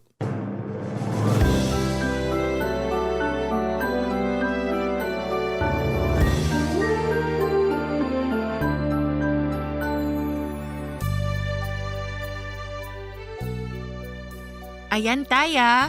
May schedule na yung graduation day namin. Next month po. Ayan din po yung oras. Wow! Cum laude ang anak ko. Proud na proud ako sa'yo, anak. Kanino pa po ba ako magmamana? E di sa inyo po. Ay nako, binola mo pa ako. Hindi ko po kayo binobola. Nagsasabi lang ako ng totoo. Namana ko po sa inyo yung talino nyo. Pati na rin yung ganda ko. Oh, kita mo? Binobola mo talaga ako. Sige ka anak, baka lubaki yung ulo ko niyan. Maniwala na lang po kasi kayo. Matalino kayo at gwapo rin. Daming ang napapa-second look sa inyo kapag nasa mall tayo eh. Akala kasi nila artista kayo. Naku, okay na yun. Maswerte ako kasi biniyayaan ako ng gandang lalaki. Pero ikaw, maganda na, matalino pa. Pakiramdam ko nga mas matalino ka pa sa akin. Ayos yun kasi mas malayo mararating mo. Congratulations ulit anak. Thank you po, Tay. Malaki po ang utang na loob ko sa inyo kasi pinagtapos niyo ako ng college. Responsibilidad ko yun bilang tatay mo. Pero buti nagkita tayo bago namatay si nanay nung umuwi po kayo nun sa probinsya, no? Ang totoo, tinawagan niya ako. Hindi ko nga alam kung paano niya nalaman number ko. Pero hindi na yung mahalaga. Tapos sinabi niya sa akin yung tungkol sa'yo. Talaga po? Oo. Nung una, hindi ako naniwala kasi baka niloloko niya lang ako. Pero may kung anong pakiramdam kasi na nagudyok sa akin na umuwi sa Pagadian para alamin yung totoo. Tapos doon na nga kita nakilala. Hindi maikakaila na tatay mo nga ako kasi magkamukha tayo. Para nga po tayong pinagbiyak na bunga, Tay. Oo. At simula nung araw na yon, malaki na pinagbago ng buhay ko. Kasi nung nakilala kita, nagkaroon na ako ng anak. Malaki rin po ang pinagbago ng buhay ko nung nakilala ko kayo. Nagkaroon po ako ng tatay. Pinapangako ko na gagawin ko lahat para maging mabuting tatay sa'yo, anak. Pasensya ka na rin pala kasi malaking pagkukulang ko sa'yo. Kung mas maaga siguro kitang nakilala, nabigyan kita ng mas magandang buhay. Hindi sana kayo naghirap ng nanay mo doon sa probinsya. Tapos na po yun. Huwag na po nating balikan. Napatawad ko na po kayo kasi na-realize ko na wala kayong kasalanan. Hindi nyo naman po alam na nagkaanak kayo kay nanay eh. Tama ka naman doon. Pero hindi ko pa rin mapigilang isipin yung tungkol sa nakaraan paminsan-minsan. Katulad ngayon. Naisip ko kasi paano kung hindi ako naniwala sa nanay mo na nagkaanak nga kami? Paano kung hindi ako umuwi sa Pagadian? Paano kung hindi kita nakilala? Puro paano na lang po lahat yan. Kasi po magkasama na tayo ngayon. Yun po ang mahalaga. Huwag na po kayong mag-isip ng ibang bagay, Tay. Kasi malulungkot pa kayo. Dapat nga masaya kayo kasi gagraduate akong cum laude. Ay, oo nga naman. Dapat masaya ako. Pasensya na. Okay lang po yun. Kanina pa pala kayo kumakain dyan, hindi nyo mala ako tinawag? Tinawag po kita pero may kausap kayo sa cellphone. Anita, maupo ka na dito. Hindi pa naman kami tapos kumain ni Monica. Saluhan mo na kami.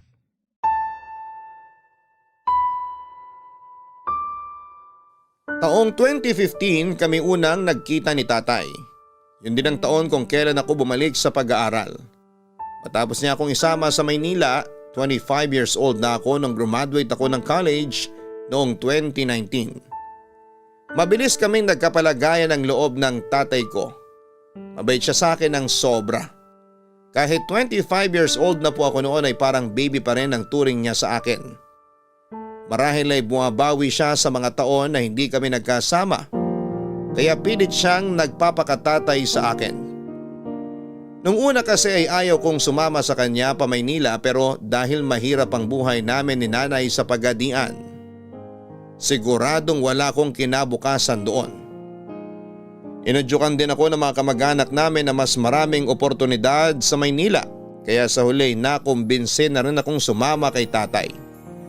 Sa loob ng 4 na taon ay ginawa ni tatay ang makakaya niya para bumawi sa akin. Sinabi noon ni nanay na gwapo raw si tatay.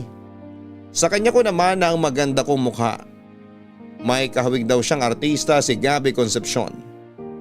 Nung una ay hindi ako naniniwala sa description na ibinigay ni nanay pero noong nagkita kami, kulang na lamang ay sumayad sa lupa ang pangako. Matapos kong humanga sa kagwapuhan ng tatay ko. Tapos malambing pa siya. Malumanay magsalita, mabait at mapagbahal. Kaya naman hindi naging mahirap sa akin na patawarin siya sa mga pagkukulang niya bilang magulang ko. Noon kasi madalas akong inggit sa mga kaklase ko na may tatay. Minsan ko na rin tinanong sa sarili ko kung ano ang pakiramdam ng mayroon noon. Hindi ko hiningi pero nagkusa ang tatay ko na i-spoil ako.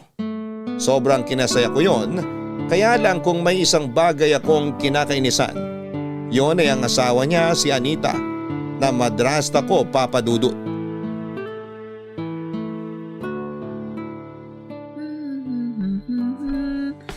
Monica!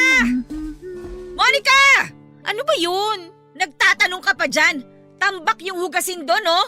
Bakit hindi mo man lang mahugasan? Mamaya na po yun, busy pa po ako. Busy saan? Nanonood ka lang naman dyan sa cellphone mo. Opo, pero wala na akong maintindihan sa pinapanood ko kasi ang ingay nyo. Anong sinabi mo? Ako pa talaga ang maingay, ha? Aray ko po!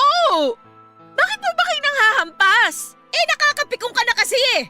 Napakatamad mo. Hindi po ako tamad. Wala lang po ako sa mood na maghugas ng pinggan. Kailan mo plano maghugas? Kapag nasa mood ka? Opo, sa kapagkatapos nitong pinapanood ko, 2 episode na lang po eh. Mas uunahin mo pa yung walang kakwenta-kwentang palabas na yan kaysa maghugas ng pinggan? Kung gusto nyo, kayo po maghugas ng pinggan. Bastos ka talaga kahit kailan ah! Sige po, sampalin nyo ako. Isusumbong ko kayo kay tatay. Yan! Diyan ka magaling eh! Mahilig kang magsumbong sa tatay mo. Palibasa, alam mong kakampihan ka niya. Kakampihan po ako ni tatay kasi wala po akong ginagawang mali. Kayo po yung bigla na lang nagagalit at nananakit dyan. Paano hindi magagalit sa'yo? Napaka-spoiled mo. Kung mas nakakala mo may katulong tayo. Hoy, ipapaalala ko lang sa'yo ha, na walang katulong dito sa bahay. Kaya tigil-tigilan mo yung pagiging senyorita mo, Monica. Kung sa tatay mo, uubra yung katamaran mo, sa akin hindi. Para hugasin lang nagagalit kayo sa akin? Hugasan ko naman po yun mamaya. Ang hirap sa'yo, puro ka mamaya. Hanggang sa hindi mo na nagawa kasi nakalimutan mo na. Sa tinagal-tagal ba naman nakasama kita sa pamamahay namin, imposibleng hindi pa kita makabisado. Hoy, kabisado ko na yung ugali mo. Monica ha, baka nakakalimutan mo ha, sampid ka lang sa amin ng tatay mo. Matagal na kami magkasama, maayos naman kami noon eh. Pero alam mo ba nung dumating ka, lagi kanyang kinakampihan kahit na ganyan yung ugali mo. Matagal na rin namang nagtsatsaga si tatay kahit ganyan ang ugali mo. Anong sinabi mo? Akala mo kung sino ka umasta porkit sampid lang ako sa pagsasama niyo ni tatay? Pero baka nakakalimutan mong anak niya ako. Dugot laman. Kaya natural, kakampihan ako ng tatay ko. Kaya humanda ka kasi isusumbong ko talaga yung pang-aaway niyo sa akin. Pati yung paghampas niyo. Aba talagang sinusubukan mo ko ha? Makaalis na nga dito. Baka lalong masira yung gabi ko. At saan ka pupunta? Sa kusina, maghuhugas ng pinggan. Para di ka sumabog dyan at parang bulkan. Nung una pa man ay hindi na mabait sa akin si Anita. Ramdam ko rin na hindi niya ako gusto dahil anak ako sa labas. Patas lang naman kasi hindi ko rin siya gusto para sa tatay ko. Kaya nga pinanggigigilan ko siya sa bahay namin hanggat maaari ayokong nasa isang lugar kami o nag-uusap ng matagal. Kasi nagkakainitan lamang kami at madalas nagkakapikunan. Hindi namin gusto ang isa't isa at alam po yun ng tatay ko. Pero wala naman po siyang magawa kundi kausapin lang kami ng mahinahon ng madrasta ko para pagbatiin Papa Dudut. Ewan ko ba pero pakiramdam ko. Inaagaw niya sa akin ang atensyon ng tatay ko. Oo, alam ko namang mag-asawa sila. Kinasal nga sila at paulit-ulit niyang pinapakita sa akin yung wedding pictures nila ni tatay. Siguro para ipamukha niya na siya yung legal na asawa. Sa isip ko ay baliw ba siya? Patay na ang nanay ko, anak lamang ako. Kaya kung may galit siya sa nanay ko ay huwag niya akong pagbuntunan. Kaya lang sa loob ng 4 na taon ng pagsasama namin sa iisang bubong bilang isang pamilya, hindi ako umasa na magkakabati kami ng madrasta ko tulad ng gustong mangyari ni Tatay Papa Dudut.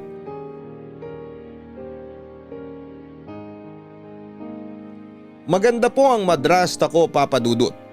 Hindi katakataka na nagustuhan siya ng tatay ko. At sa edad niyang 45 ay masasabi kong parang nasa 30s lamang siya. Pareho silang business minded ni tatay. Kung ang tatay ko ay may negosyong machine shop, may pastry shop naman ang madrasta ko. Kung saan ay siya mismo ang nagbe-bake ng pastries at cake na binebenta nila.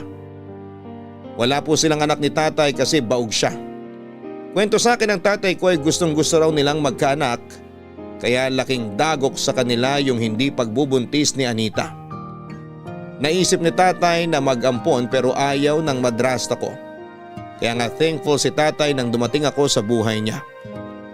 Mabilis na lumipas ang 1 buwan, graduation day ko na po yun. Tulad ng inaasahan ay umattend po si tatay kasama ang madrasta ko. Proud na proud sa akin si tatay dahil sa karangalang nakuha ko na inalay ko sa kanya. Hindi ko rin siya kinalimutang pasalamatan sa speech ko dahil kung hindi sa kanya, hindi ako makakapagtapos ng pag-aaral. Malaki po ang utang na loob ko sa kanya.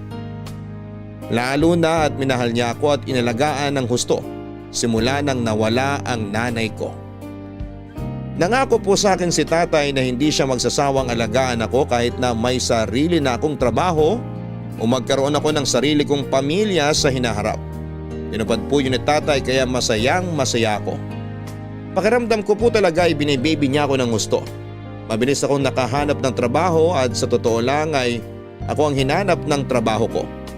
Hindi ko alam na naireko na ako ng mga professor ko sa mga kakilala nila na nagtatrabaho sa linya ng kursong tinapos ko. Na-impress sa mga ito at kinausap ako.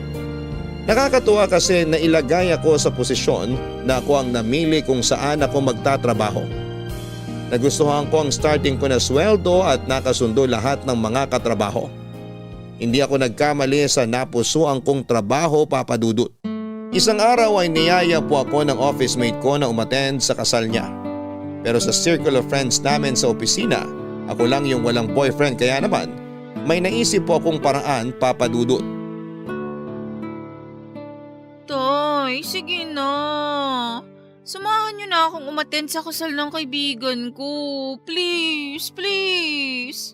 Wala ka bang ibang pwedeng isama? Wala po. Couple raw kasi tapos ako lang yung walang boyfriend. Wala pa nga ba? Tatay talaga wala pa nga po. Bakit ba wala pa? Hindi ko pa po priority yung pagbo-boyfriend eh. Ayos lang naman sa akin mag-boyfriend ka na. Nasa tamang edad ka na naman, anak. Oo nga po, pero wala pa kasi akong nakikilalang lalaki na katulad nyo. Katulad ko? Opo, yung kasing gwapo nyo, kasing talino, saka kasing ganda ng katawan nyo. Ano maganda sa katawan ko? Yan po, tayo, yung dibdib nyo, tapos yung muscles nyo. Anak, pisikal na katangian lang naman yan. Hanapin mo sa isang lalaki yung mamahalin ka, aalagaan ka, pagtatanggol ka, at hindi ka pababayaan. Ganon. Actually, lahat po ng mga sinabi nyo, nakita ko na sa inyo, tay. Wala naman eksaktong lalaki na katulad ko. Pero meron dyan na baka mas malamangan pa ako. Basta wala pa po sa isip ko yung pagbo-boyfriend. Sige, ikaw ang bahala. Bata ka pa naman. Pagtatrabaho muna ang atupagin mo. Mag-enjoy ka sa buhay. Mag-travel ka kasama mga kaibigan mo. Mag-ipon ka para sa sarili mo at sa magiging pamilya mo. Kasi alam mo na, hindi naman ako habang buhay nandito para samahan ka. Tay naman eh. Totoo lang yung sinasabi ko, nak. Siyempre tatanda rin ako. Tatanda nga kayo pero matagal pa yun. Saka sa edad nyo ngayon, mukha pa rin kayong bata. Bolera ka talaga. Nagsasabi lang po ako ng totoo. Saka nangako po kayo sa akin na kahit malaki na ako, kahit may trabaho na ako, tsaka kahit may sariling pamilya na baby nyo pa rin ako. Hindi ko naman babaliin yung pangako kong yun. Kaya nga po aasahan ko yun, tay. Gusto ko kahit matanda na ako, magkasama pa rin tayo. Kasi kung akong tatanungin, kayo po yung lalaking gusto kong makasama habang buhay. Sana lang, malakas pa ako pag tumanda ka na. Siyempre, malakas pa po kayo nun. O sige, oo na lang. Gusto rin naman kita makasama hanggang pagtanda ko. Talaga, tay? Oo. Gusto ko pang bumawi sa mga panahong hindi kita nakasama simula na ipinanganak ka. Kaya sana, bigyan pa ako ng Diyos na mahabang buhay para mas matagal pa kitang makasama. Ipagdadasal ko po yan. Pero mabalik tayo. Sumama na po kayo sa akin sa kasal ng kaibigan ko. Sige na po, tay. Wala talaga akong kasama. Saka pwede naman daw po ako magsama ng family, sabi ng kaibigan ko eh. Ay, kailan ba yan? Next week po, Sabado. O sige, payag na akong samahan ka. Yay! Thank you, tay. The best ka talaga. Pero pwede ba natin kitain ng mama mo pagkatapos ng kasal? Kahit mag-dinner lang tayo sandali. Kasi nangako ko sa kanya na ilalabas ko siya sa araw na yon. Hindi nyo na po ba pwedeng i-move yung lakad nyo? Hindi na eh. Magiging busy na kasi yung mama mo sa mga susunod na araw. Marami raw orders niya, kaya wala na siyang panahon para lumabas. Saka ayaw mo ba nun? Magkaka-family bonding tayong tatlo? Kayo lang naman po yung gusto ng family bonding. Sigurado ako na hindi rin matutuwa yung asawa nyo kapag nalaman niyang kasama ako. Uuwi na lang siguro ako tapos kayong dalawa na lang yung mag-bonding. Monica naman. Kakausapin ko si Anita. Sumama ka na. Sige na. Ay, okay po. Pinagbigyan niyo naman po ako na samahan sa kasal ng friend ko kaya pagbibigyan ko na rin po kayo na sumama sa dinner na yun. Salamat. Sigurado ako na mag-e-enjoy tayong tatlo.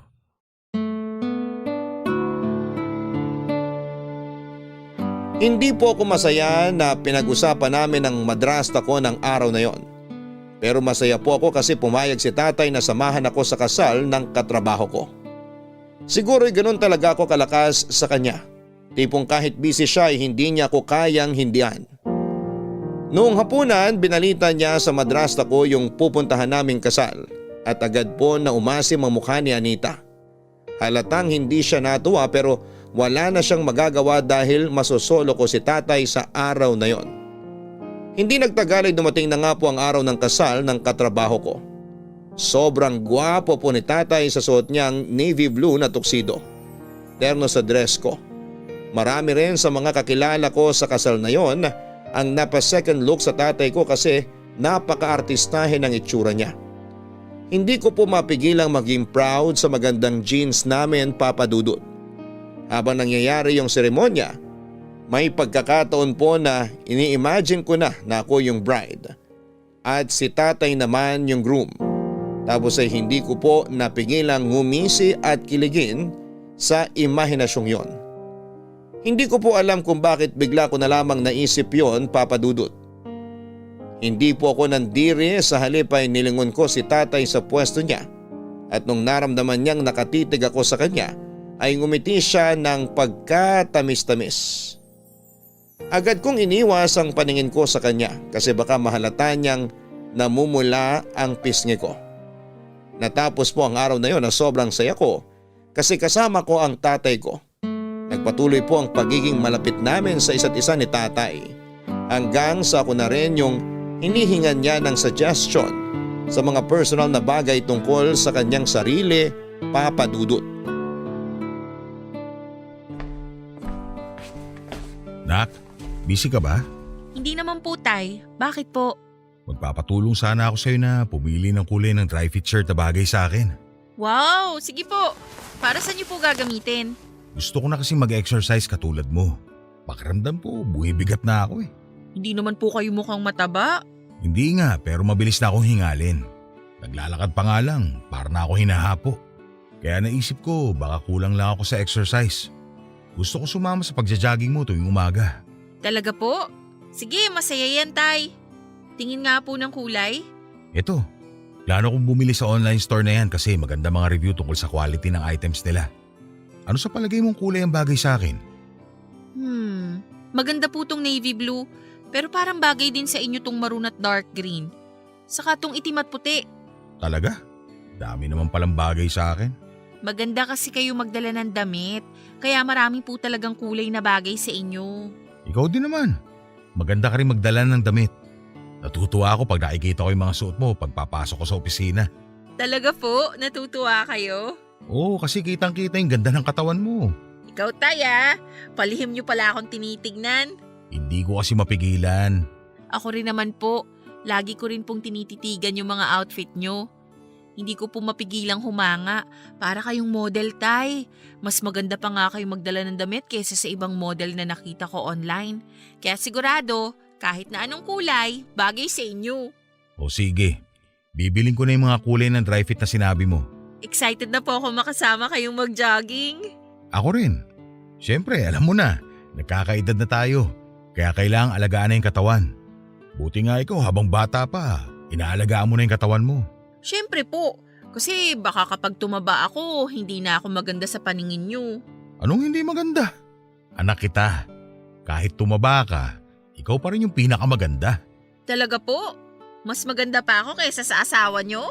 Maganda si Anita, pero oo, mas maganda ka sa kanya. Maganda po talaga ako kasi gwapong tatay ko. Kanino ba naman ako magmamana? Sa inyo rin naman, di ba? Sa bagay. Huwag kayong mag-alala, tay. Kasi sabay na tayo mag-e-exercise. Ako na pong bahala sa inyo. Tutulungan ko kayo para mas lalong gumanda ang katawan nyo. Salamat.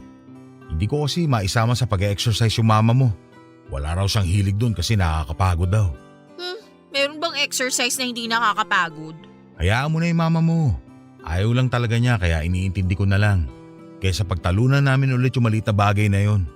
Kaya ikaw na lang yung nilapitan ko. Tamang tao po ang nilapitan nyo. Kasi kung di kayo susuportahan ng asawa nyo sa maliit na bagay tulad ng pag-exercise, ako na lang pong susuporta sa inyo. Ang swerte ko talagang naging anak kita. Mas maswerte po ako na kayo ang tatay ko.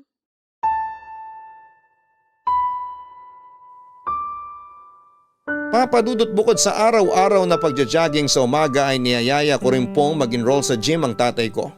Siyempre hindi po niya yon tinanggihan. Lalo na at gusto niyang gumanda ang katawan niya. Sinama ko po siya sa gym kung saan ako naka-enroll at hindi nagtagal. Nagsimula ng session niya na isinasabay ko sa akin. Kaya naman sabay kaming pumupunta sa gym ni tatay. Naging bonding na po namin yon. Nagkaroon po ako ng maraming oras na kasama ang tatay ko, Papa Dudut. Masaya ako kapag nag-gym kasi nasisilayan ko ang katawan ni tatay lalo na kapag fitted ang suot niyang damit. Hindi ko rin mapigilang panoorin siya habang gumagawa ng exercises at nagbubuhat ng barbell. Napapakagat labi pa nga ako habang titig na titig sa katawan niya at maumbok na likuran. At mas lalo po siyang gumagwapo sa paningin ko kapag basang-basa siya ng pawis. May mga pagkakataon din po na nahuhuli ko siyang nakatingin sa akin si tatay kapag nag-e-exercise ako. Kaya mas lalo ko pong ginagalingan para matuwa siya sa akin ng husto, Papa Dudut.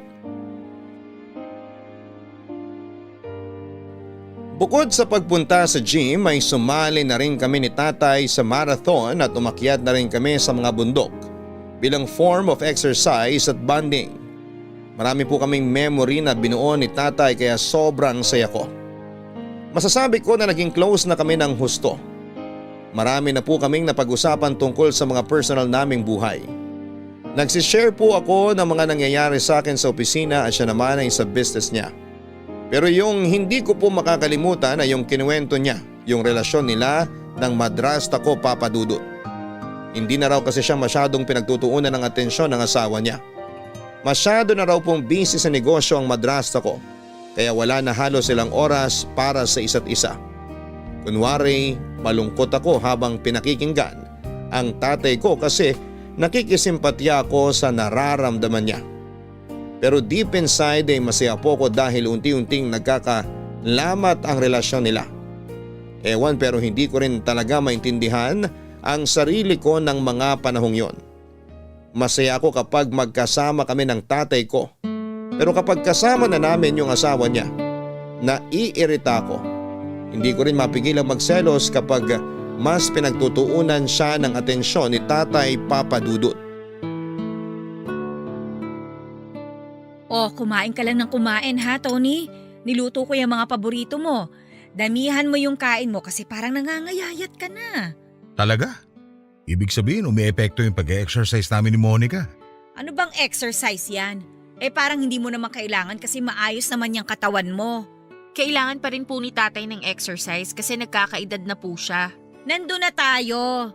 Pero sa nakikita ko, parang nasusobrahan naman yung pag-exercise ninyo. Tingnan mo nga yung tatay mo, oh. Nung nakaraan, panireklamo niya na masakit daw ang katawan niya kasi matindi yung workout ninyo sa gym. Nung nakaraan lang naman yun. Okay na ako ngayon. Kahit na, parang hindi pa rin maipinta yung mukha mo nun. Baka nakakalimutan mo, Monica, ha, na hindi mo kaedad yung tatay mo. Kaya nga wag mo nga siya basta isama sa mga ganyan-ganyan. May paakyat-akyat pa kayo sa bundok, tapos uuwi kayo may pasasatuhod yung tatay mo. Anita, walang kasalanan si Monica. Unang beses ko lang umakyat sa bundok. At kahit na may training naman ako sa gym, iba pa rin kapag nandun ka na mismo. Bakit hindi po kaya ninyo subukang sumama para malaman nyo? Bakit naman ako sasama? Pahihirapan ko pa yung sarili ko? Kaya nga sinasabi namin sa'yo na mahirap. At kaya nga ayoko na rin sumasama sa mga ganyan. Makontento ka na lang sa paglalakad at pagja-jogging dito sa lugar natin. Masaya naman ako kapag sinasama ako ni Monica sa mga ganun. Pakiramdam ko, buwabata ako. Pakiramdam mo lang yon. Pero nagkakaedad ka na, kaya dapat mas alagaan mo yung katawan mo. Ang nega nyo naman po mag-isip? Paano naging nega yon? Kapakanan lang naman ng tatay mo yung iniisip ko. Palibasa kasi wala kang pakialam sa tatay mo eh. Kasi kung meron, hindi mo siya sasama sa mga ganyan. May pakialam po ako kay tatay. Kaya nga nag-enroll kami sa gym at sinasama ko siya sa mga pinupuntahan ko. Kung makapagsalita kayo, parang masamang anak ako ah. Kayo nga, hindi nyo siya masamahan kahit man lang mag-jogging kasi puro kayo trabaho. Anong sabi mo? Uulitin ko po ba? O baka gusto nyo kantahin ko na lang para may tono, mas madali nyong matatandaan. Anita! Monica! Huwag na kayo mag-away. Nasa harap tayo ng pagkain. Iyang anak mo pagsabihan mo nga yan. Masyadong matabilang dila. Wala po akong sinasabing masama. Kayo yung basta nagsasalita dyan na wala akong pakialam kay tatay. Mas kayo yung walang pakialam sa kanya. Monica, tama na. Totoo naman po yung sinasabi ko, tay. Sa inyo na nanggaling. Masyadong busy ang asawa niyo sa negosyo niya, kaya wala na siyang oras sa inyo at sa relasyon ninyo. Totoo ba yun, Tony? Sinabi mo yung kay Monica? Oo, pero wala na yon. Anong wala na? Ayos na ako. Hindi na ako nagtatampo sa'yo kapag busy ka masyado sa negosyo mo. Pero alam ko naman na masyado nga akong busy nitong mga nakaraang araw kaya pasensya ka na. Kaya nga eto pinagluto kita ng mga paborito mong pagkain para makabawi man lang ako sa'yo. Talaga? Pambawi mo to sa akin? Oo nga, kaya kumain ka ng marami. Siyempre naman. Mukhang mapaparami talaga ang kain ko nito kasi masasarap lahat ng niluto mo. Masarap talaga yan. Ako lang naman yung masarap magluto sa pamamahay na to, no? Sino ba namang anak ang magseselos ng ganon katindi kung walang nararamdaman sa tatay niya bukod sa pagiging magulang nito? Wala. Wala, Papa Dudut. Kaya doon ko po na-confirm na gusto ko ang tatay ko. Gusto kong akin lamang siya. Kaya pala naiinis ako sa madrasta ko kapag inaagaw niya sa akin ang atensyon ni tatay. Kasi hindi lang basta atraksyon sa pisikal niyang itsura ang nararamdaman ko sa kanya ng mga panahong yon. Mahal ko na po siya at ayokong may kaagaw sa kanya kahit na ang mismong asawa pa niya. Malakas ang pakiramdam ko na pareho kami ng nararamdaman ni tatay sa isa't isa. Kasi kung hindi ay bakit ang saya-saya niya kapag kasama ako? Bakit ang lagkit niya rin tumingin sa akin kapag nasa gym kami? O kahit nasa bahay lang? May mga pagkakataon pa nga na nahuli ko siyang nakatingin sa akin sabay ngiti noong nagkatitigan na kami. Isa pa sa napansin ko ay ang pagiging mahawak ni tatay sa akin. Madalas niya akong alalayan sa lahat ng bagay. Kapag bababa sa kotse, aakyat sa hagdan, kapag pinapaligid niya ako sa kalsada kasi may mga sasakyan sa tuwing nagja-jogging kami. Pinapaurong din niya ako sa upuan kapag kumakain kami sa bahay man o sa labas. Kung tratuhin niya ako ay parang asawa niya kaya naman kilig na kilig po ako.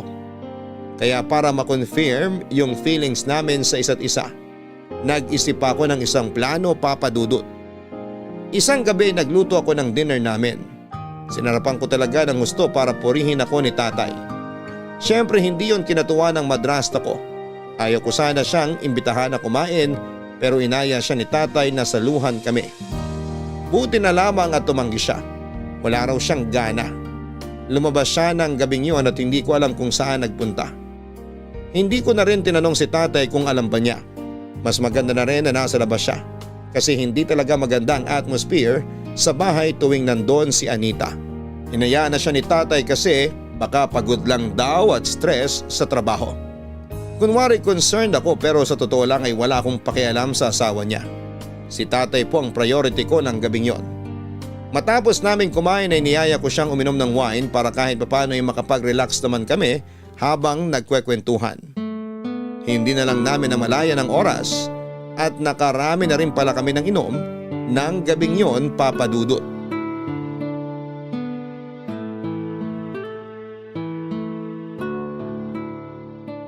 Masarap ba yung wine? Oo, masarap nga anak. Gusto niyo pa po ba? Sige, pagsalin mo pa ako. Okay.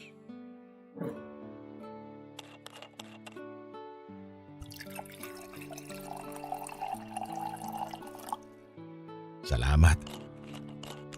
Balik tayo sa usapan natin. Sigurado ka bang wala pang naliligaw sa'yo? Opo, hindi ako nagbibiro. Bakit niyo po natanong? Hindi lang ako makapaniwala kasi ang ganda-ganda mo. Tapos mabait ka pa, masipag at mapagmahal. Kahit sinong lalaki, magugustuhan ka. Talaga po? Kahit kayo? Oo naman, kahit ako. Paano po kung sabihin kong gusto ko rin po kayo? Ha? Gustong gusto ko po kayo. Gusto mo ko kasi tatay mo ako. Kasama na yon. Pero mas lamang po yung pagkagusto ko sa inyo. Ano bang ibig mo sabihin? Medyo naguguluhan ako. Bakit po kayo naguguluhan? Hindi pa po ba malinaw sa inyo yung nararamdaman ko?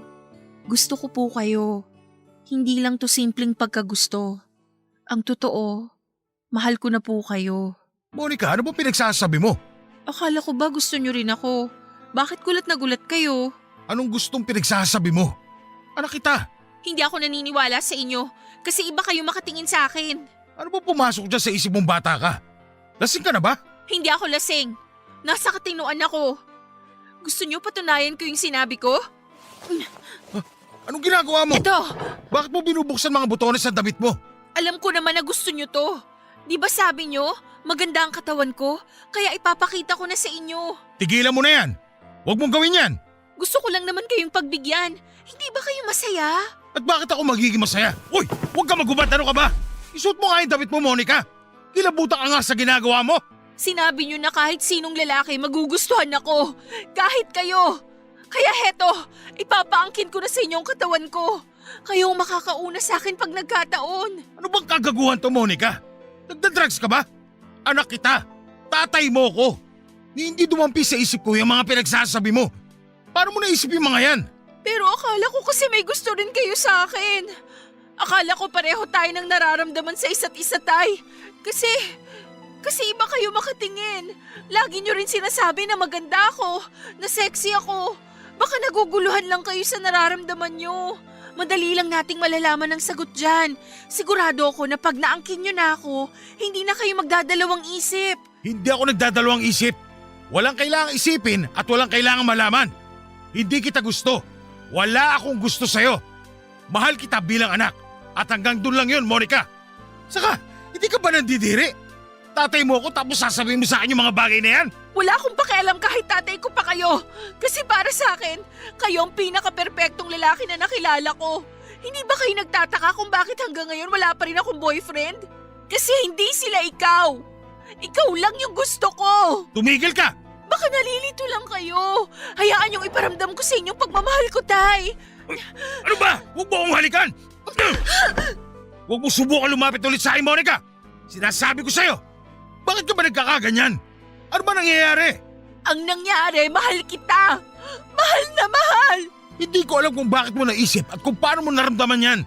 Pero ngayon palang sinasabi ko na sa'yo na mali yan. Maling-mali. Magpahinga ka na. Lasing ka lang. Hindi po ako lasing! Lasing ka! Isuot mo yung damit mo at magpahinga ka na. Itulog mo na yan. Bukas pagising mo baka sakaling may masmasan ka sa kabaliwang pinagsasabi mo. Ipapaalala ko lang sa'yo, Monica. Hindi ako kung sinong lalaki lang na pwede mo pagnasahan. Tatay mo ko. Isaksak mo yung sa kokote mo. Tatay mo ko. Papa Dudut, hiyang-hiya ko sa nangyari. Kulang na lang ay hilingin ko sa langit na kidlatan ako sa kinakaroonan ko para magliyab at maupos ng gabing yon. Akala ko ay gusto rin ako ng tatay katulad ng pagkagusto ko sa kanya. Pero mukhang mali ang basa ko sa mga salita at kilos niya sa akin. Kitang-kita ko yung gulat at pandidiri sa mga mata ni tatay nang itulak niya ako para hindi ko siya mahalikan. Para po akong pinagsakloban ng langit at lupa sa nangyari kaya naiyak na lamang ako. Hindi na rin po ako tumanggi nang sabihin ng tatay ko na matulog na ako. Ayaw ko na rin kasing dagdagan pa ang kahihiyan ko. Isa pa'y wala na rin naman akong sasabihin. Nagsorry lang ulit ako sa kanya bago ako pumasok sa kwarto ko. Pagdating ko sa loob ay kinandado ko kaagad ang pinto. Saka umupo sa sahig sabay umiyak. Pakiramdam ko kasi sinira ko yung tiwala sa akin ng tatay ko dahil sa ginawa ko. Nagsisisi po ako ng husto kasi nagpadala ko sa kapusukan at silakbo ng aking damdamin, Papa Dudut.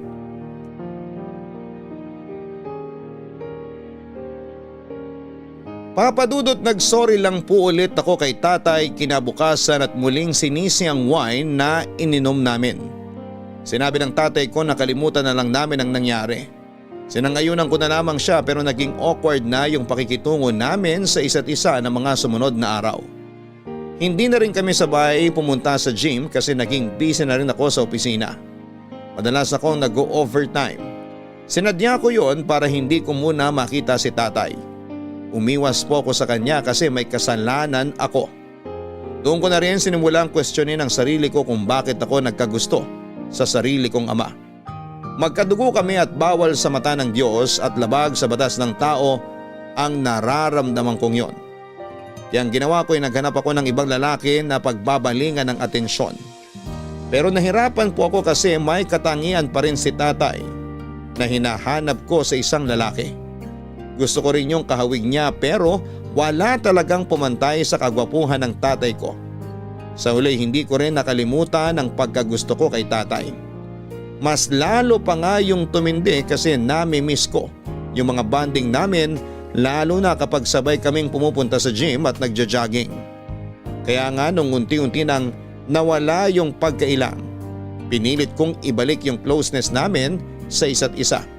Kaso may hindi po inaasahang pangyayari, Papa Dudut.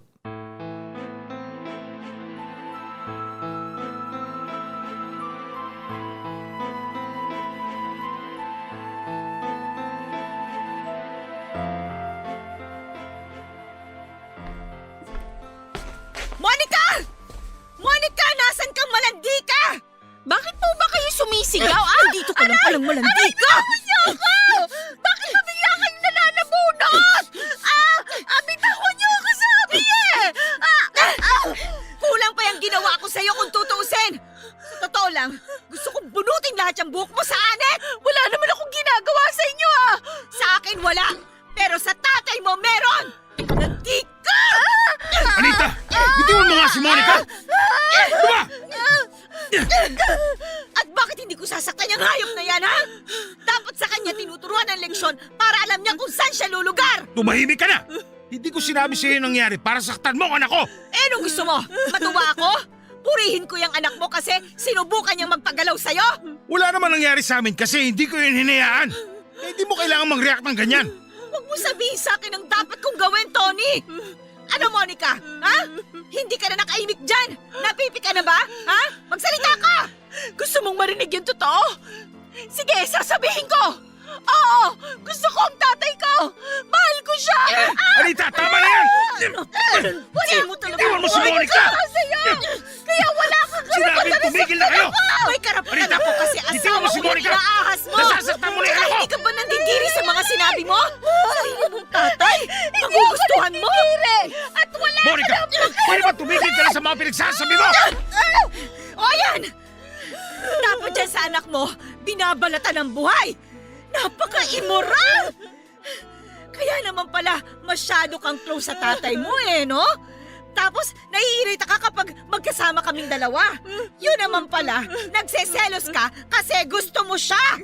Oo! Kaya nasusuka ako pag lagi kanyang sinasabihan na maganda. Kasi alam ko sa sarili ko na mas maganda ako sa'yo. Nababaliw ka na talagang demonyo ka. Mahal ko kayo, Tay. Sinubukan ko naman pong pigilan pero hindi ko nagawa. Kumausap ako ng ibang lalaki.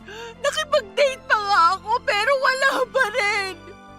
Lagi ko pa rin kayong hinahanap-hanap. Para sa akin, hindi kayo mahihigitan ng kahit sino. Narinig mo yun, Tony? Sira ulo yung anak mo! Tumigil ka na sabi! Anak, baka naman nalilito ka lang. Pagmamahal para sa tatay lang yung nararamdaman mo. Kasi imposible talaga eh. Hindi ako makapaniwala sa nangyayari sa'yo. Hindi rin naman po ako makapaniwala noong una pero tinanggap ko na lang. Pero hindi po ako nalilito kasi yun talaga yung nararamdaman ko para sa inyo. Ang mali ko lang, akala ko pareho tayo nang nararamdaman sa isa't isa. Ako lang pala yun. Oo, akala mo lang talaga yon kasi kampun ka ni Satanas. Anita, ano ba? Hindi ka ba talaga titigil? Paano ako titigil? Nakakakilabot siya mga pinagsasabi ng anak mo. Ikaw ba? Hindi ka ba nandidiri? Hindi ka ba nandidiri sa mga pinagsasabi ng immoral na babaeng yan? Hindi ako nandidiri sa kanya. At anak ko pa rin si Monica. Kaya pwede ba?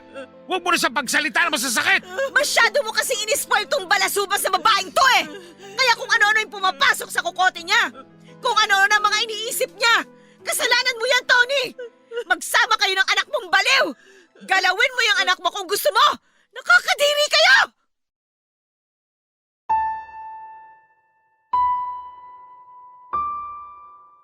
Hindi pa nakontento ang madrasta ko sa pananabunot sa akin dahil kulang na lang ay balatan niya ako ng buhay matapos niyang malaman ang totoo. Hindi ko na rin po itinanggi ang feelings ko para sa tatay ko ng mga oras na yon. Umasa ako na baka kahit kaunti ay may nararamdaman din siya sa akin na pagmamahal pero nagkamali talaga ako ng akala. Pandidiri at awa po yung nakita ko sa mukha ng tatay ko kaya naman nasaktan ako ng husto. Pakiramdam ko ay pinukpok ng martilyo ang puso ko sa sobrang sakit. Hindi ko matanggap pero hindi ko rin naman kayang pigilan yung feelings ko. Wala akong nagawa kundi ang umiyak na lamang ng panahon na yon, Papa Dudut. Awang-awa sa akin si tatay nang awatin niya kami ng asawa niya. Gusto pa nga akong palayasin ni Anita sa bahay nila pero hinarang na siya ng tatay ko. Sa huli wala rin siyang nagawa bukod sa pagbantaan ako na ipapapulis niya ako kapag gumawa ako ng kaimoralan sa pamamahay niya. Halo-halong emosyon po ang nararamdaman ko ng araw na yon. Galit, pandidiri, awa.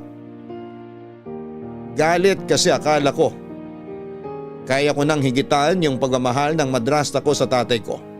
Pero sa huli siya pa rin ang pinili ni tatay. Pandidiri kasi mag-ama kami. Sana hindi na lamang niya ako naging anak. Baka sakaling pwede pa kaming magkatuluyan. At awa sa sarili ko dahil pakiramdam ko ay lugmok na lugmok po ako ng panahon na yon. Kaya nagkulong na lamang po ako sa kwarto hanggang sa puntahan ako ni tatay at may dala siyang pagkain, Papa Dudut.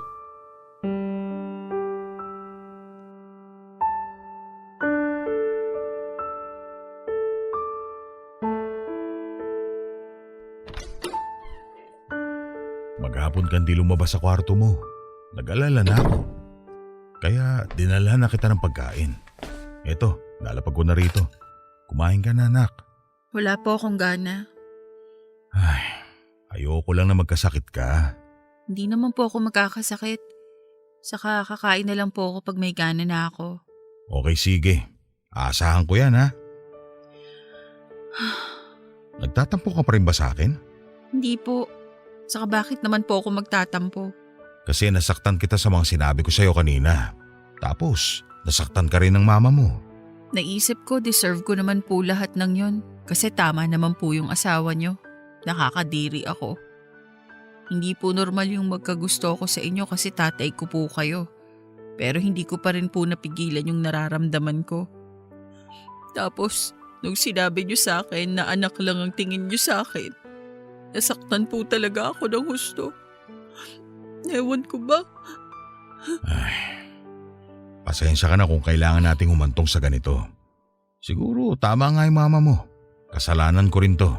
Wala po kayong kasalanan, tay. Huwag niyo pong sisihin ang sarili niyo. May pagkukulang pa rin ako. Lalo na yung mga panahon na hindi ko nasubaybayan yung paglaki mo. Hindi niyo naman po kasi alam na may anak kayo kay nanay eh. Sana lang mas maaga kong nalaman para hindi ako nagkulang sa'yo bilang tatay mo. Kaya pasensya ka na, anak. Ako po yung dapat humingi ng pasensya sa inyo.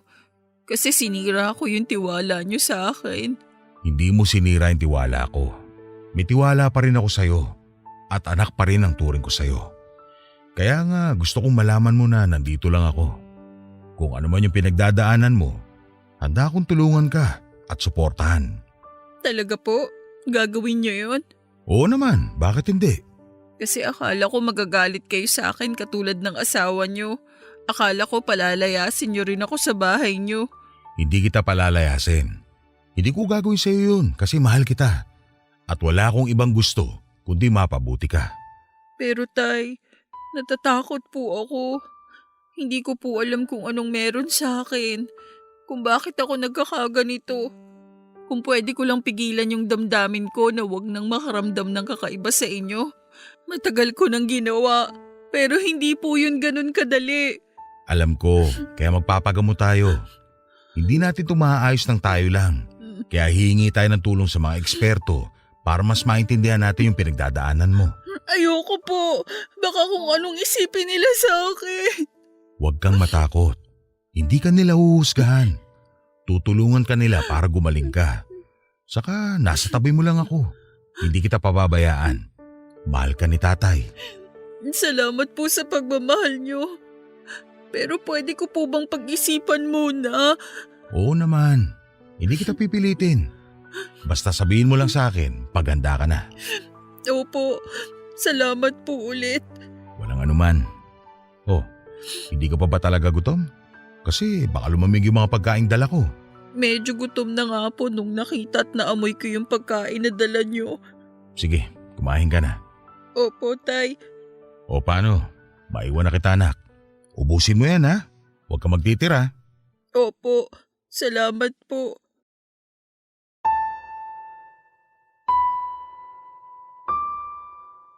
Papa Dudut, malaking bagay po sa akin ang suporta ni tatay para malagpasan ko yung pinagdadaanan ko ng panahon na yon. Kasi sa kabila ng panguhusga sa akin ng madrasta ko, nanatili sa tabi ko ang tatay ko.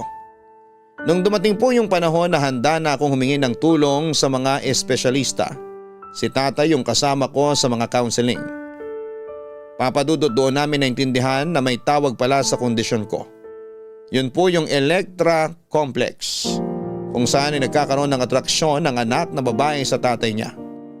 Marami pong factor kung bakit yun nangyari. Madalas kapag nagiging sobrang attached ang anak na babae sa tatay niya katulad ng nararamdaman ko sa tatay ko. Marami po kaming natutunan ni tatay tungkol sa naturang kondisyon, kaya mas naging bukas ang aming isipan. Wala pa pong formal na gamot sa Electra Complex, pero malaki ang may tutulong ng mga espesyalista.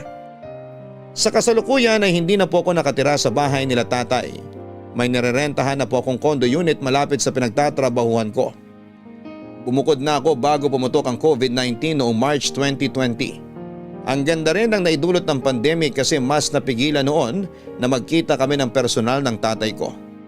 Malaki po yung naitulong na hindi na kami magkasama ni tatay sa isang bubong para mabawasan yung atraksyon ko sa kanya. At dahil namumuhay na akong mag-isa, mas naitutuon ko na ang atensyon ko sa ibang mga bagay. Nagsimula bago matapos ang taong 2023 hanggang sa kasalukuyan. Paminsan-minsan bumibisita ako sa bahay nila tatay. Magkasama pa rin sila ni Anita. Masaya ako na hindi masyadong naapektuhan ang pagsasama nila dahil sa mga nangyari. Panagkataon, mas lalo akong magagalit sa sarili ko kung pati ang takbo ng buhay ng tatay ko ay labis na magbabago dahil sa pinagdaanan ko. Hanggang dito na lamang po ang sulat ko, Papa Dudut. Maraming salamat. Sakaling mapili po ninyong i-ere ang istorya sa Barangay Love Stories. Sana ay kinapulutan po ng aral ng ating mga kabarangay. God bless and more power sa Barangay LS 97.1. Ang inyong forever kapuso at kabarangay, Monica.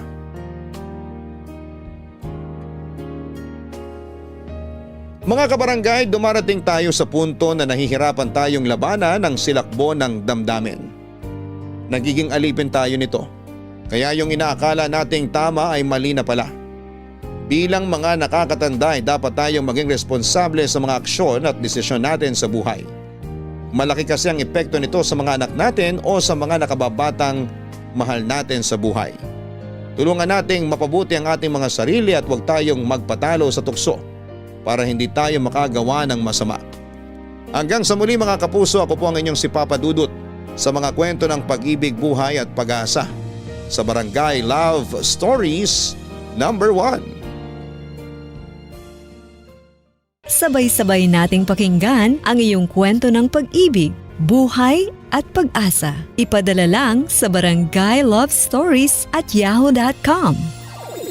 Nagustuhan ng iyong napakinggan? Ituloy yan via live stream sa www.gmanetwork.com/radio. Ang mga kwento ng pag-ibig, kwento ng buhay at kwento ng pag-asa dito sa Barangay Love Stories. Love Stories.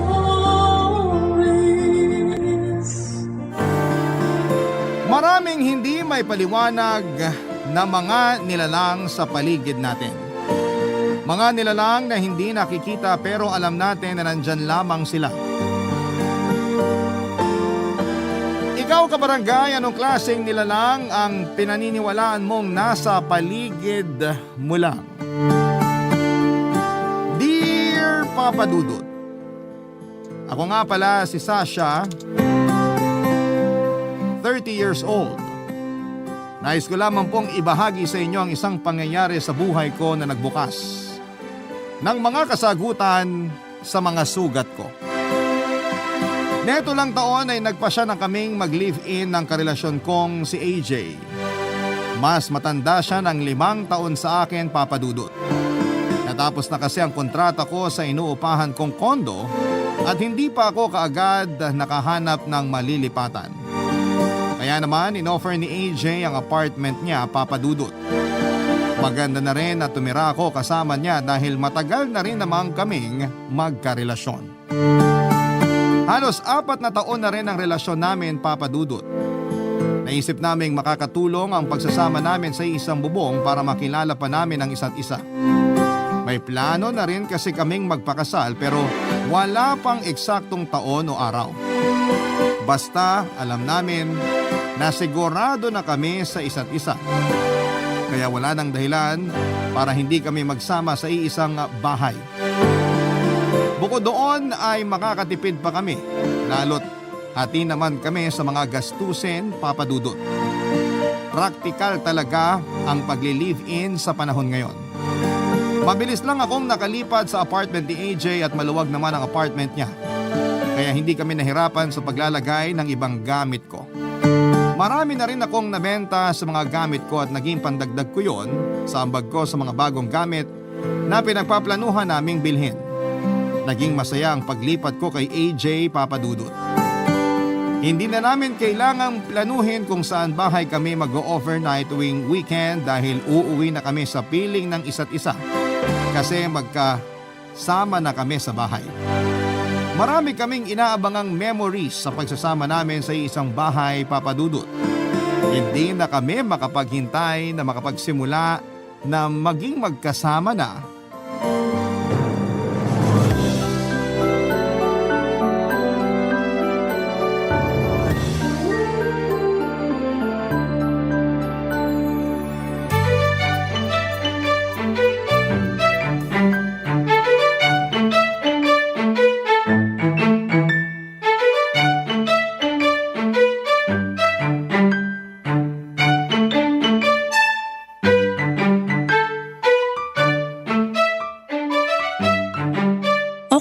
Maglagay ng stuffed toy sa kwarto mo? Kwarto natin. At oo, kahit dinosaur pa ang ilagay mo, payag ako. Pag ako, Tinoyo, mag-uuwi talaga ako ng dinosaur dito sa bahay mo. Bahay natin. Masanay ka nang sabihin na atin tong bahay. Atin tong mga gamit dito. Hindi na lang sa akin, sa'yo na rin. Sa atin. Sa atin. Bigyan mo naman ako ng time mag-adjust. Kakalipat ko lang ngayon, di ba? Bukas dapat nakapag-adjust ka na, ha? Ewan ko sa'yo. Saan ko ba pwedeng lagay itong mga kutsilyo? Sa kwarto na lang natin para may thrill. Ikaw talaga. Seryoso na, please. Saang tukador sa kusina ilalagay itong mga kutsilyo? Doon na lang sa tabi ng microwave. Ako nang bahala mag-ayos mamaya. Ilatag mo na lang dun. Unahin mo na lang itong mga damit mo na ilagay sa kwarto natin. O sige, yung isang bote ng suka at isang maliit na garapon ng rock salt dyan, pakiabot naman sa akin, dadalhin ko sa kwarto. Bakit mo sa kwarto ilalagay itong suka at asin? Mag-aadobo ka ba? Gusto mo, lagyan mo ng daon ng laurel at paminta para kompleto na. Ilalagay ko yan sa sulok ng kwarto natin. Kasi dun masarap mag-adobo? Para di tayo paglaruan ng mga elementals. Elementals? Mga lamang lupa, engkanto, duwende, kapre at iba pa. Aadoboin mo ba sila? Si AJ naman eh. Hindi kasi ako naniniwala sa mga ganyan. Never kang naka-experience o kahit nakakita man lang ng mga lamang lupa? Kamote at patatas lang yung mga lamang lupa na nakita ko. Literal na galing sa lupa. Ay, ang mga suka at rock salt ang proteksyon natin sa kanila. Kapag may makakasalamuha tayong lamang lupa na paglalaruan tayo o sasaktan. Ano yan? Ibubuhos mo sa kanila? Tapos mangangati na sila? O mangangasim? Hindi. Ilalagay mo sa bawat kanto ng bahay mo yung suka na may halong tubig. Pangpataas din yan ng vibe ng bahay. Para good vibes tayo lagi. Eh yung asin? Ilalagay din sa sulok para mag-absorb ng negative energy. Saka ayaw din niya ng mga lamang lupa sa pagkakaalam ko. Sagrado kasi ang asin. Pwede ring ibudbud sa lugar ng bahay mo kung saan mo nafe-feel na may mabigat na enerhiya. Yan ang tinuro sa akin. Hindi kasi ako naniniwala sa mga ganyan. Hanggat di ko nakikita, hindi yan totoo. Hindi naman sila nagpapakita sa lahat. Meron yung iba na nagpaparamdam lang. Tulad ko. Nararamdaman ko na bumibigat ang braso ko o legs kapag nasa tabi ko sila. Ganun kalakas ang enerhiya nila. Wala kasing ganyang tinuro o sinabi sa akin nung bata pa ako. Di rin naman ako nakikisali sa mga kwentuang multo sa mga pinsan ko sa probinsya. Kahit magtabi-tabi po kapag iihi ka sa mga puno. Bakit ko naman kasi iiian yung mga puno? Basta ako, naniniwala ako sa mga lamang lupa. Naniniwala rin ako na kailangan natin silang irespeto at kailangan nating mag-coexist sa kanila. Mas nauna pa sila sa mundong to kaysa sa atin. O sige na nga, basta wag mo na lang silang adobohin kapag wala na tayong pangbili ng karne ha. Baka di ko matripan yung lasa.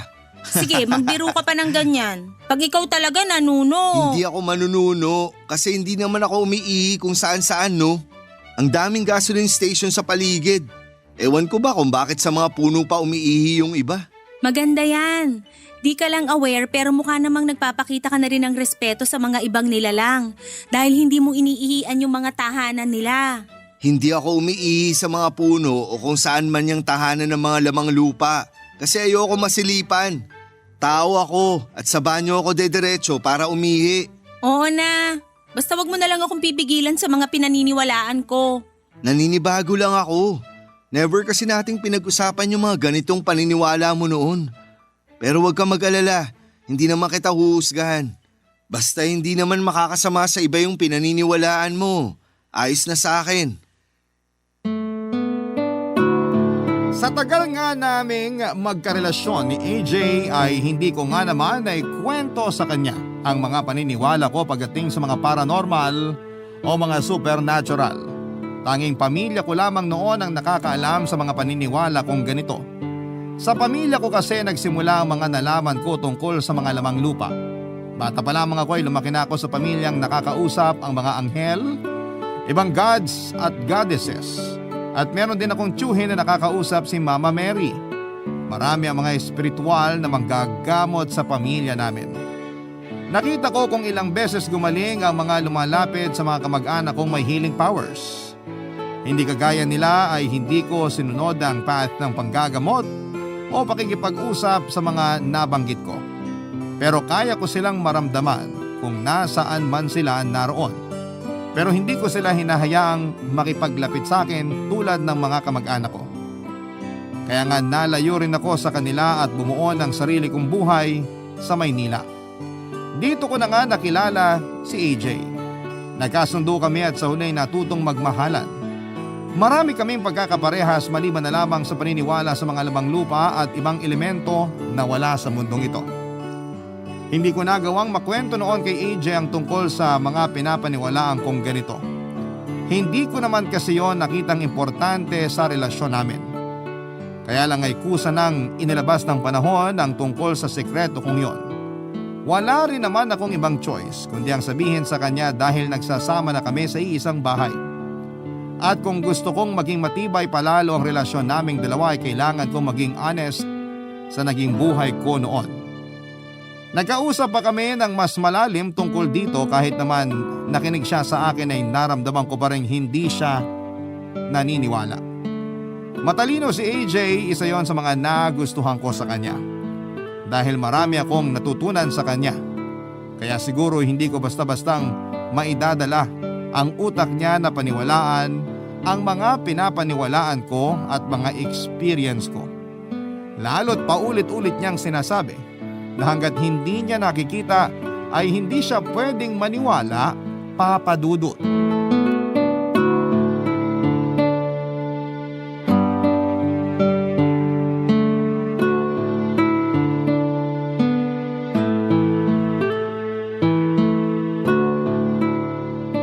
AJ? Bakit? Ikaw ba yung nagbuhos ng tubig kanina sa labas? Oo, sobra rin sa pinanglaba ko. Nagsabi ka ba ng tabi-tabi po? Hindi naman ako umihi sa labas Bakit kailangan ko magtabi-tabi po? AJ naman. Hindi ba napag-usapan naman na natin dati na sa tuwing magtatapon o magbubuhos ka sa labas, lalo sa malapit sa lupa o halaman, magsabi ka ng tabi-tabi po? Hindi ko naman palaging maaalala yan. Ngayon ko lang naman yan sasabihin kung sakali. O sige, papalagpasin ko yan ngayon. Mahirap na, baka may mabuhusan kang may sungay dyan sa labas. Baka kung ano pang gawin sa'yo.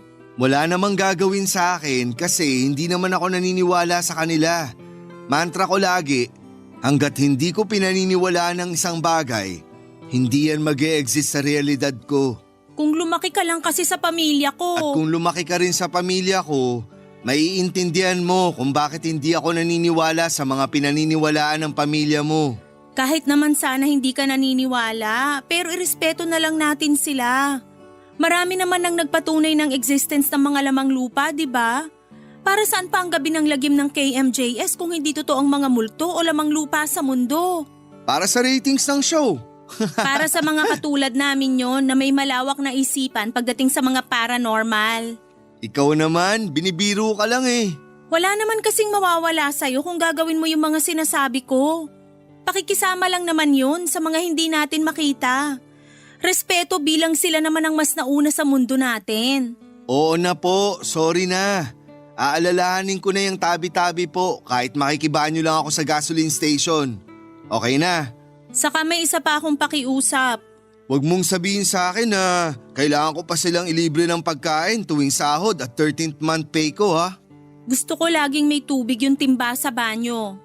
Ayoko nga sanang may timba ron. May shower naman kasi. Hindi naman para sa paliligo natin yung timba. Para yun sa nakatirang sirena ron. May water elemental sa banyo mo. Bakit ba ang dami mong nakikita rito sa apartment natin? Ang tagal ko nang nakatira rito. Pero butiki lang yung nanggugulat sa akin. Kasi may portal sa likuran ng apartment na to. Portal? Lagusan ng mga iba't ibang elemento at lamang lupa. Paano ipadlock yan? AJ naman. Nai-info overload naman kasi ako sa mga sinasabi mo sa akin. Pati sirena meron sa banyo. Paano mo naman nalaman? Yung isang kaibigan kong psychic ang nagsabi. Kasi nakakapanaginip ako na para akong laging nauuhaw tapos hindi makahinga. Tapos may lumalapit sa akin tapos dumidikit. Sirena pala yun. After ko lagyan ng tubig yung timba sa banyo, nawala na yung panaginip ko na yun. Tapos bumalik nung tinapon mo yung laman ng timba nung isang gabi. Kasi nga, dumudumi rin yung tubig doon kapag naliligo gamit yung shower. Nahahaluan ng sabon. Ang pangit kaya ng amoy pag tumagal. Ang dulas pa ng tabo pag naibabad doon. Di takpan. Kaya nga ako bumili ng timba na may takip para kapag naliligo, hindi nalalagyan ng pinagsabunan natin o bula sa shampoo. Ang dami namang kailangang gawin para mag-adjust sa sarili kong bahay. Bakit sila nag-a-adjust ba sa akin? Bakit parang ako na lang lagi nag-a-adjust? Hindi mo naman kailangang mag-adjust sa mga lamang lupa. Kailangan lang nating mag-coexist sa kanila. Saka alam mo, kapag naging maayos ka sa kanila, magiging maayos din sila sa'yo. Madalas babantayan kanila o kaya may blessing silang ibibigay sa'yo. Ayaw mo pa nun? Tumango na lamang si AJ sa mga sinabi ko, Papa Dudut. Hindi nga siya nagkaroon ng interes sa mga sinabi kong babantayan kami at bibigyan na lamang or bibiyayaan ng mga lamang lupang pinoprotektahan ko. Hindi talaga siya naniniwala noon sa mga sinasabi ko. At napansin kong habang tumatagal ay sinusunod naman niya ang mga sinasabi ko pero wala na sa puso ang ginagawa niya. Ginagawa na lamang niya para lang wala na lang kaming pag-awayan. Nahiya pa rin naman ako sa mga pinapagawa ko dahil nakakapanibago nga naman ang lahat ng yon para sa kanya. Nag-a-adjust pa nga lang siya na kasama ako sa apartment niya tapos Bigla ko naman siyang ginugulat sa mga pinapaniwalaan ko. Hindi lang sa ginulat ko siya roon pero pinilit ko pa siyang sundin lahat ng pinapaniwalaan kong dapat gawin sa mga lamang lupang binanggit ko. Kaya naman hindi ko na siya pinilit pang maniwala, Papa Dudut. Hindi ko na rin siya pinilit pang gayahin ang mga ginagawa ko para sa mga lamang lupa. Ako na lang mismo ang gumawa lahat ng pinapaniwalaan ko. Hindi ko na yon pinagpilitan sa kanya dahil karapatan naman niyang hindi maniwala sa mga nakasanayan ko. Pagkatapos noon ay mas naging maayos ang relasyon namin. Hindi na siya nahiya na hindi ako pakinggan or sundin sa mga pinapaniwalaan ko. Ako naman ay nagpatuloy pa rin sa ginagawa ko bilang nakasanayan ko na yon at alam kong hindi matitibag ang paniniwala ko sa mga lamang lupa. Oo, at hindi pa ako nakakakita ni minsan pero ang mga mahal ko sa buhay ay may kanya-kanyang experience sa mga lamang lupang ito at may patunay sila.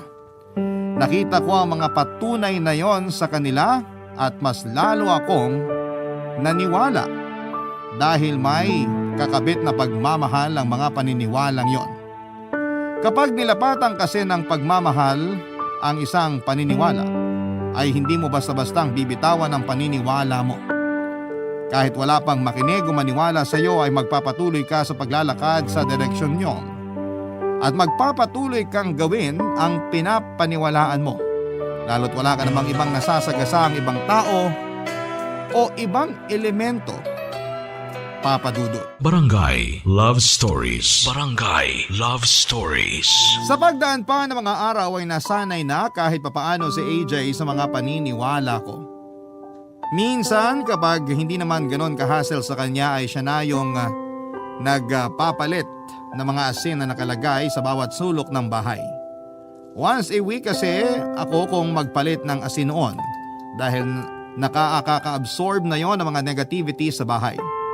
Sinabi naman ni AJ na gumagaan nga raw ang paligid tuwing bagong palit ang asin sa bawat sulok. Kaya siguro siya sinisipag na magpalit dahil nararamdaman na niya ang epekto noon. Ganon din ang suka, siya na rin mismo ang nagpapalit, Papa Dudut. Natuwa ako dahil may mga konti na rin siyang pinapaniwalaan sa mga sinasabi ko sa kanya. Hindi nga lang niya yon madalas na sinasabi. Napapansin ko na rin sa kanya na maingat na siya sa pagbubuhos o pagtatapon ng kung ano-ano sa labas ng bahay nang hindi nagsasabi ng tabi-tabi po. Hindi ko na lang masyadong pinupuna yon dahil baka ihinto niya. Hindi ko inaakalang mahihila ko siya sa mga paniniwala ko, sa mga paniniwalang nakasanayan ko na. Huwag ko lang talaga siyang pilitin dahil kusa naman niya yung ginagawa. Papa Dudut, nabawasan na ang ilangan sa pagitan namin ni AJ pagdating sa mga pinapaniwalaan namin. Madalas na rin siyang makinig sa mga kwento ko noong bata pa lamang ako. Nakwento ko sa kanyang mga nakita ko sa pamilya ko noong bata pa lamang ako. Napapansin ko naman sa mukha niya na may mga hindi siya pinapaniwalaan. Hindi ko naman siya pinilit. Gusto ko lang ibahagi sa kanya ang mga nangyari sa kabataan ko. Higit pa sa pagpapaunawa sa kanya sa mga paniniwala ko ay mas gusto kong ipakilala sa kanya kung saan ako nagsimula. Napansin kong masaya siya habang kinikwento ko yung mga simpleng alaala ko bilang isang bata. Yung walang halong paranormal. Sa ganong paraan daw ay mas nakikilala pa niya ako. Sa ganong paraan ay mas naiintindihan niya ako. Ganon din ang ginawa niya, Papa Dudut. Nagkwento rin siya ng mga nangyari sa kabataan niya. Sabay naming pinagtawanan ng mga adventure niya noong bata pa lamang siya. Para sa akin ay mas naging makulay ang kabataan niya. Para sa akin mas na-enjoy niya ang pagiging bata niya. Hindi siya na puwersang tumanda kaagad. Hinayaan siya ng panahon na maging bata hanggat akma sa edad niya, Papa Dudut.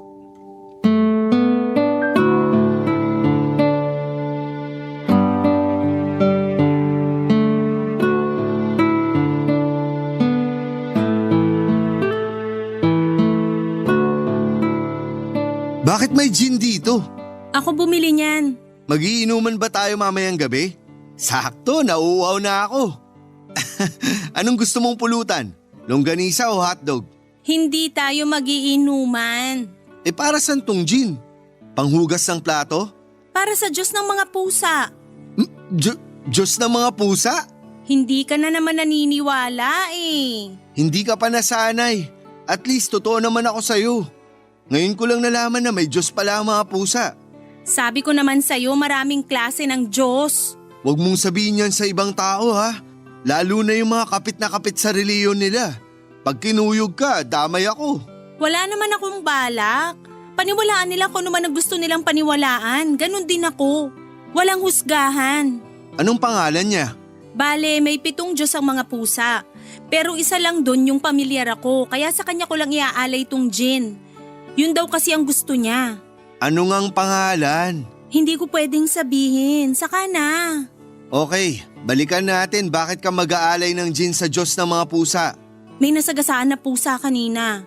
Nakita ko, pero di ko na natulungan. Sana tinawagan mo ko. Baka naihabol pa natin sa vet. Wala na rin. Nung nilapitan ko, pawala na yung hininga niya. So kaya ka mag-aalay ng gin para sa Diyos ng mga pusa dahil may namatay na pusa, ganon? Hindi. Alay ko yung gin para humingi ng sorry sa Diyos ng mga pusa. Ha? Ikaw ba yung nakasagasa sa pusa na yun? Hindi. Oh, bakit ikaw ang magsusorry? Kasi andun na ako nung nangyari yun. Pero wala akong nagawa.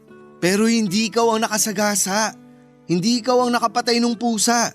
Wala kang kasalanan. Kaya hindi mo kailangang mag-alay ng gin para lang mag-sorry. Hindi mo kasi maintindihan. Nagigilty ako dahil wala akong nagawa. Kung mas maaga lang akong dumating, baka naitakbo ko pa sa vet yung pusa. Kung bakit naman kasi dumaan pa ako sa store para bumili ng pagkain ko eh. Hala ka, Sasha. Bakit naman ganyan ka mag-isip? Bakit hindi? Totoo naman na may kasalanan ako kung bakit namatay yung pusa. Pwedeng malungkot ka dahil namatay yung pusa. Pero yung makaramdam ng guilt sa pagkamatay niya, parang gusto kong kontrain yan. Sa'yo nang nararamdaman ko. Kung nasa sitwasyon lang kita, maiintindihan mo ko. Bakit ba lagi kang nakakaramdam ng guilt? Kahit hindi naman ikaw yung may kasalanan. Anong palagi? Hindi ah. Uy, anong hindi? Nung isang araw, napabayaan ko nakabukas yung kalan after ko magluto. Naubusan tuloy tayo agad ng gas. Tapos ikaw pa tong nag-guilty. Ako naman ang nagpabaya. Kasi ako naman dapat yung magluto ng ulam natin. Busy ka, nag-aayos ng damit natin. Kaya naiintindihan ko kung hindi ka makapagluto ng ulam natin. Pero kung hindi ko inuna yung pag-aayos ng damit natin, hindi ka mapipilitang magluto. Tapos hindi mo mapapabayaang nakabukas yung kalan ng ilang oras. Hindi sana tayo naubusan agad ng gas. Kita mo na, kapabayaan ko pero sinisisi mo pa rin ang sarili mo. Parang yung kawork mo na na-scam. Ikaw pa tong na-guilty para sa kanya. Paanong hindi ako magigilty? Ako yung una niyang nilapitan para utangan kasi kailangan niya ng pera. Pero alam mong wala ka ring mapapautang sa kanya, di ba? Oo, pero kung nagawang ko ng paraan, di sana hindi siya natukso na maghanap ng pagkakakitaan online. Ayun, na-scam tuloy siya. Nakita mo na yung koneksyon? May parte ako sa nangyaring scam sa kanya. Bakit ka magigilty? Desisyon naman niya yun. Hindi naman ikaw yung nang scam sa kanya. Tinanggihan mo lang siyang pautangin kasi wala ka namang mapapautang talaga. Ay, wag na nga lang natin pag-usapan yan, AJ. Mas lalo lang akong nakokonsensya. Sasha! Pakiabutan mo na lang ako ng shot glass dyan, saka pakilabas yung binili kong bangus sa ref. Bangus sa ref? Magluluto ka? Kaka-order ko lang ng liempo. Hindi, kasama yan sa alay ko sa Diyos ng mga pusa. Napailing na lamang si AJ sa akin, Papa Dudut. Sinunod na lamang niya ang pakiusap ko at saka hinayaan na lamang niya akong ialay ang gin at bangus sa Diyos ng mga pusa. Doon ko yun nilagay sa harapan ng bahay, umusal ako ng dasal at tinawag ko ang pangalan ng Diyos ng mga pusa. Matapos noon ay nanatili pa rin ako sa labas ng bahay. Pwede naman akong pumasok sa loob ng bahay pero mas pinili kong magstay sa labas. Hindi ko pa kayang harapin noon si AJ dahil alam kong naiinis siya sa palagian kong pagpaparamdam ng guilt. Napansin pala niya yon at saka lang niya sinabi sa akin noong hindi na niya kayang punahin ang mga ginagawa ko kapag nakakaramdam ako ng konsensya. Hindi ko na rin kasi kayang ilaban ng nararamdaman kong konsensya kay AJ, Papa Dudut. Alam ko namang may punto siya. Pero may punto rin naman ako. Hindi ko na rin kayang depensahan pa ang guilt na nararamdaman ko sa tuwing may hindi ako natutulungang tao man o hayop. Kahit mismo ang halaman na namatay ay hindi ko maiwasang makaramdam ng guilt kahit na hindi ko naman yon kasalanan. Papa Dudut, binalikan ko lahat ng mga oras na nararamdaman ko ang konsensya sa tuwing may hindi ako nagagawa para sa iba. Mga oras na hindi ko nagawang tumulong kahit alam kong imposible ko namang maihatid ang tulong na yon kung andun ako sa sitwasyon na yon. Hindi ako madalas pinapatulog ng konsensya ko kahit sa maliliit na bagay lang. Kapag may hindi ako natutulungan, iniiyakan ko yon. Magdamag dati. Sinisisi ko ang sarili ko noon dahil pakiramdam ko ay wala akong kwentang tao dahil hindi ko nagawang i-extend ang kamay ko para tumulong. Alam kong mali na yon, Papa Dudut, pero hindi ko magawang pigilan noon ang sarili ko. Pakiramdam ko ay kailangan kong tulungan ng lahat at kapag may hindi ako natulungan ay matik na makakaramdam ako ng sama ng loob. Para akong superhero na walang kapa. Para akong superhero na hindi nakakalipad at walang ibang kapangyarihan kundi ang konsensya lamang. Yun ako, Papa Dudut. Gusto ko namang baguhin yon sa sarili ko pero hindi ko alam kung paano ko yon sisimulan, Papa Dudut.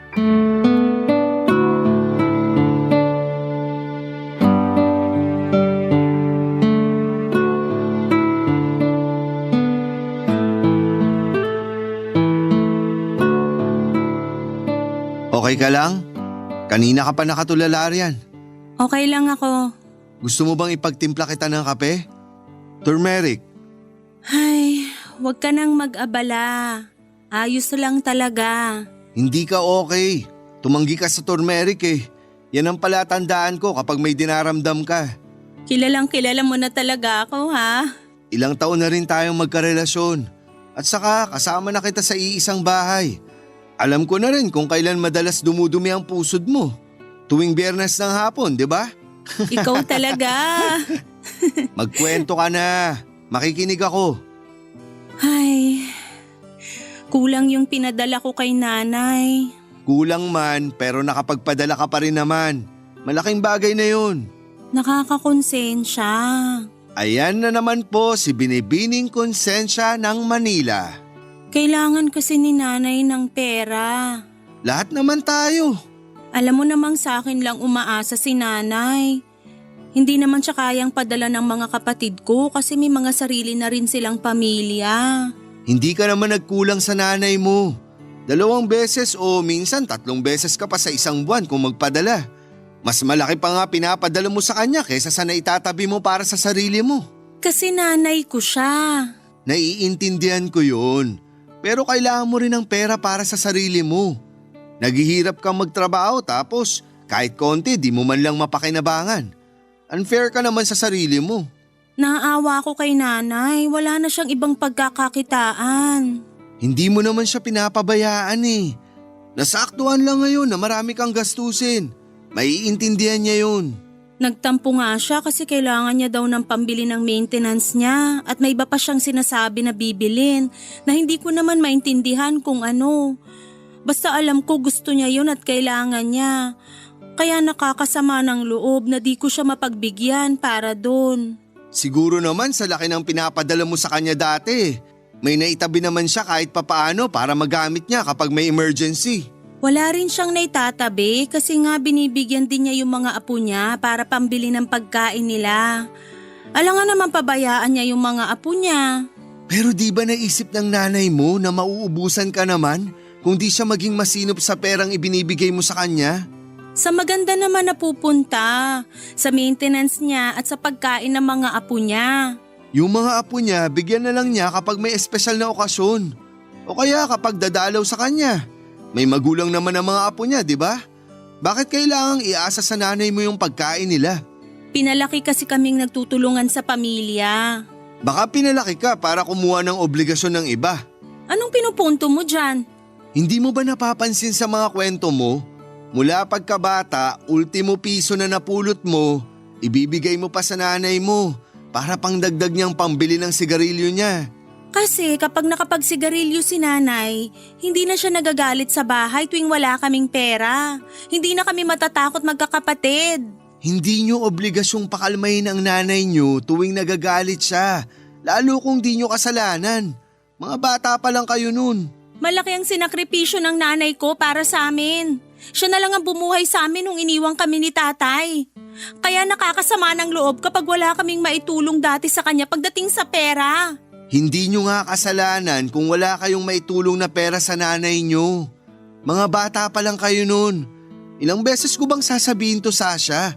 Desisyon nilang binuo kayo, kaya obligasyon nilang buhayin kayo. Para sa'yo na lumaki sa maayos na pamilya, hindi mo kami maiintindihan. Hindi mo lang alam kung ilang beses kitang iniintindi sa tuwing hindi mo iniintindi ang sarili mo. Sasha naman, hindi laging puro ibang tao ang uunahin mo. Huwag ka rin laging magpapadala sa konsensya sa mga sitwasyon na wala ka namang kinalaman. Hindi na ako nakasagot pa kay AJ dahil nagmadali na siyang tumayo sa pagkakaupo at nagkulong sa kwarto. Napiko na rin siguro siya dahil sa mga inaasta ko sa sarili ko. Hindi ko naman siya masisisi. Sa pag-iisa ko noon sa sala ay saka ko na-realize na tama nga si AJ. Binalikan ko ang kabataan ko at doon ko nakita ang ugat kung bakit ako laging nakakaramdam ng konsensya sa mga hindi ko natutulungan. Laging nagwawala ang nanay ko noong bata kami kapag mahina ang kita niya sa pagtitinda. Kami lagi ang pinagbubuntanan niya ng galit at nagwawala siya, naninigaw at nagpapatugtog ng malalakas na kanta. Lahat yon ay nakapagdulot ng takot sa aming magkakapatid, lalo na sa akin. Kaya lagi kong pinaparamdam noon at pinapakiramdam noon ang nanay ko sa tuwing papasok siya ng bahay. Kapag alam kong masama na ang timpla niya ay magtatago na ako noon sa banyo o sa kwarto naming magkakapatid. Ang senyales kapag nagiging ayos na ang mood niya ay tuwing hinihinaan niya ang malalakas na patugtog niya sa radyo. Doon pa lang kami noon lalabas sa mga pinagtataguan namin, Papa Dudut.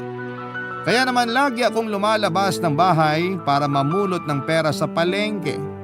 Minsan naman ay tutulungan ko ang mga tindera sa palengke para abutan nila ako ng kahit na piso lang. Sapat na yon para may abot ko sa nanay ko para hindi na siya magalit.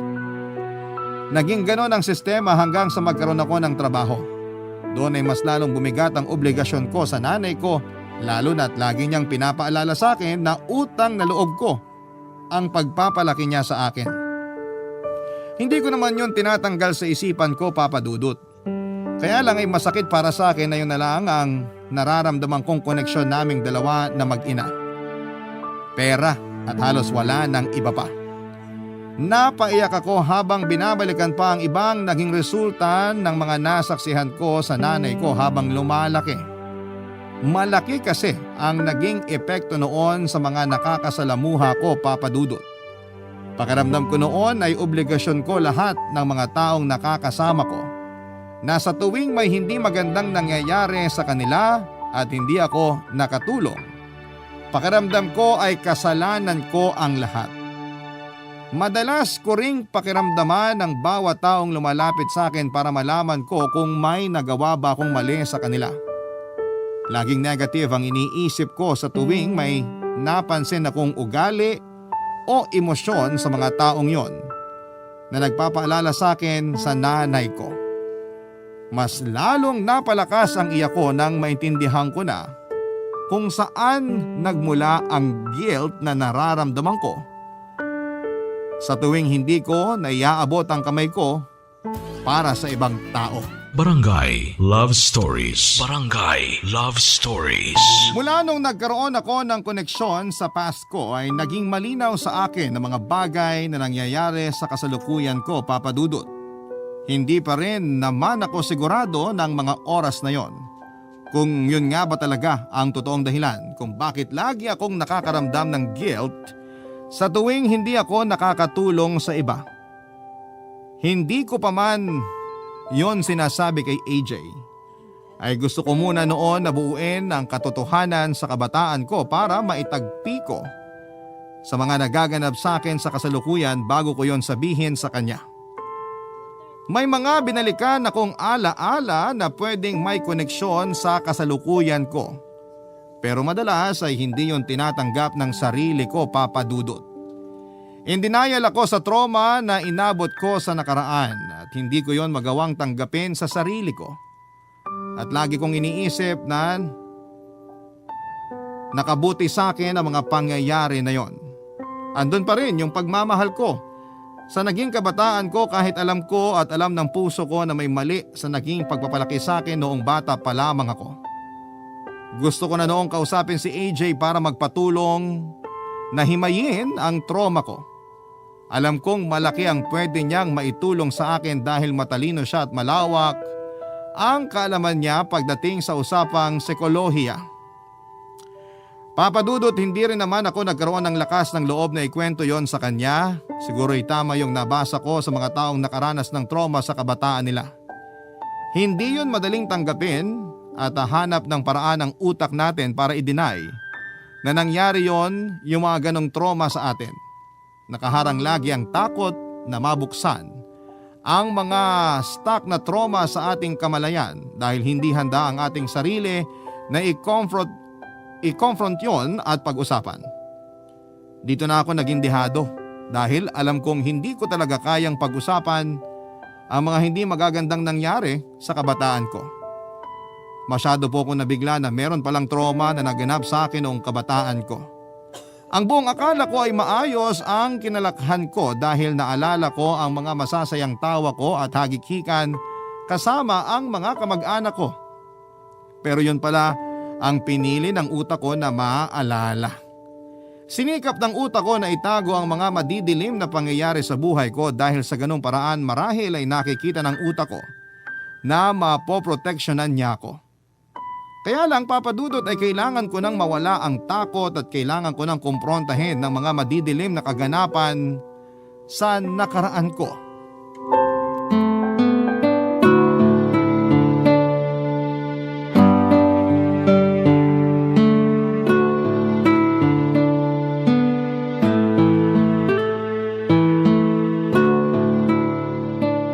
Wow! Sa wakas! Nakabili ka na ng yema cake!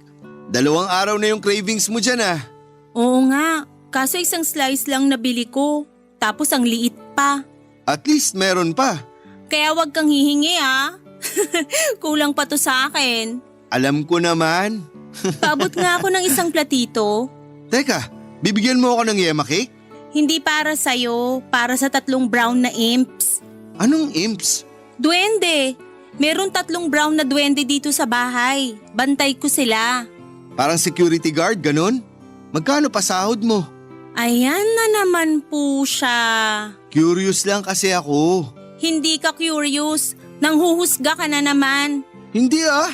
Bantay ko na tong 3 brown na duwende nung bata pa lang ako. Bakit ka nila kasama? Bakit ka nila binabantayan? Sabi ko nga sa'yo, malapit ang pamilya ko sa mga lamang lupa. Kaya pati ako nadamay sa pinoprotektahan ng mga lamang lupa. Kaya ayan, meron akong 3 brown na duwende. Alam mo bang kaya nila ako nagustuhan kasi natutuwa sila sa kainosentehan ko? Matutuwa sana ako kung ikaw na lang ang uubos ng yema cake na yan. Kesa iaalay mo na naman sa mga duwende o kung kanino mang hindi natin nakikita. Paborito ng mga brown na duwende ang yema cake, honey at kape, no? Tuwing meron akong kape at yema cake, matik na nagtatabi na ako ng para sa kanila. Kahit 15 minutes lang na ialay mo yun, okay na yun. Baka naman pwede kang mag-pass muna sa pamimigay ng yema cake. Kukunti na nga lang yan oh. Saka ang tagal mong inabang makabili niyan sa paborito mong pastry shop. Tapos ibibigay mo lang sa mga di mo naman nakikita? Shhh! Naririnig ka nila. Oh, anong sabi? Nagtatampo na ba sila sa akin? May cravings din ba sila ng yema cake? Hindi na nakakatuwa yung biro mo ah. Hindi maganda na maka-offend ng mga lamang lupa. Ako na nagsasabi sa'yo. Kainin mo na lang mag-isa yung yema cake. Sa susunod ka na magbigay. O mas magandang wag ka nang magbigay. Kasi nasasayang lang yung pagkain. Hindi sayang ang pagkain kung masaya namang nakakakain ng mga duwende ko, no? Hayaan mo na nga ako. Ako naman ang bumili ng cake na to at ibibigay ko to sa gusto kong pagbigyan. Sana all, duwende, para bigyan mo rin ng yema cake. Yung mga di mo nakikita, binibigyan mo. Akong boyfriend na nakikita mo, pinagdadamutan mo. Lagi ka namang nakakakain kahit kailan mo gusto. Yung mga duwende, bihira sila makatikim ng pagkain ng mga tao. Kasi nga, hindi sila tao para kumain ng pagkain ng tao. Uy, sorry. Na-offend ba kita? Gusto ko lang naman... Paano kung magutom o malungkot yung mga duwende dahil hindi ko sila binigyan ng yema cake, ha? Nasanay sila na lagi kong binibigyan. Tapos isang araw magugulat na lang sila na wala na akong nilalagay sa platito nila. Ano na lang ang mararamdaman nila? Sasha! Alam mo ba kung gaano yun kabigat sa konsensya ko? Bakit ka makokonsensya? Hindi naman tayo sigurado kung sasama ang loob ng mga duwende kung di mo sila bibigyan ngayon ng yema cake. Nakakakonsensya kasi kaya ko namang magbigay. Pero mas gusto mo magdamot ako. Kawawa naman sila na pagdadamutan ko tapos ako lang yung mabubusog. Ano na lang mararamdaman nila? Alangan namang isakripisyo mo yung pagkain mo para sa mga di nakikita. So para sa'yo, mas okay na magutom ka kaysa magutom yung mga lamang lupa. Ayoko lang silang malungkot o magalit. Natatakot akong magalit sila kapag di ko sila pinagbigyan sa gusto nila. Gusto ko lang isipin yung nararamdaman nila. Masama na ba talagang unahin yung sarili kaysa sa iba? Hindi mo na ba talaga matatanggal yan sa'yo? Bakit kailangan mong makonsensya lagi kapag di ka nakakapag-abot sa iba? Bakit kailangan mo laging isipin yung mararamdaman ng iba?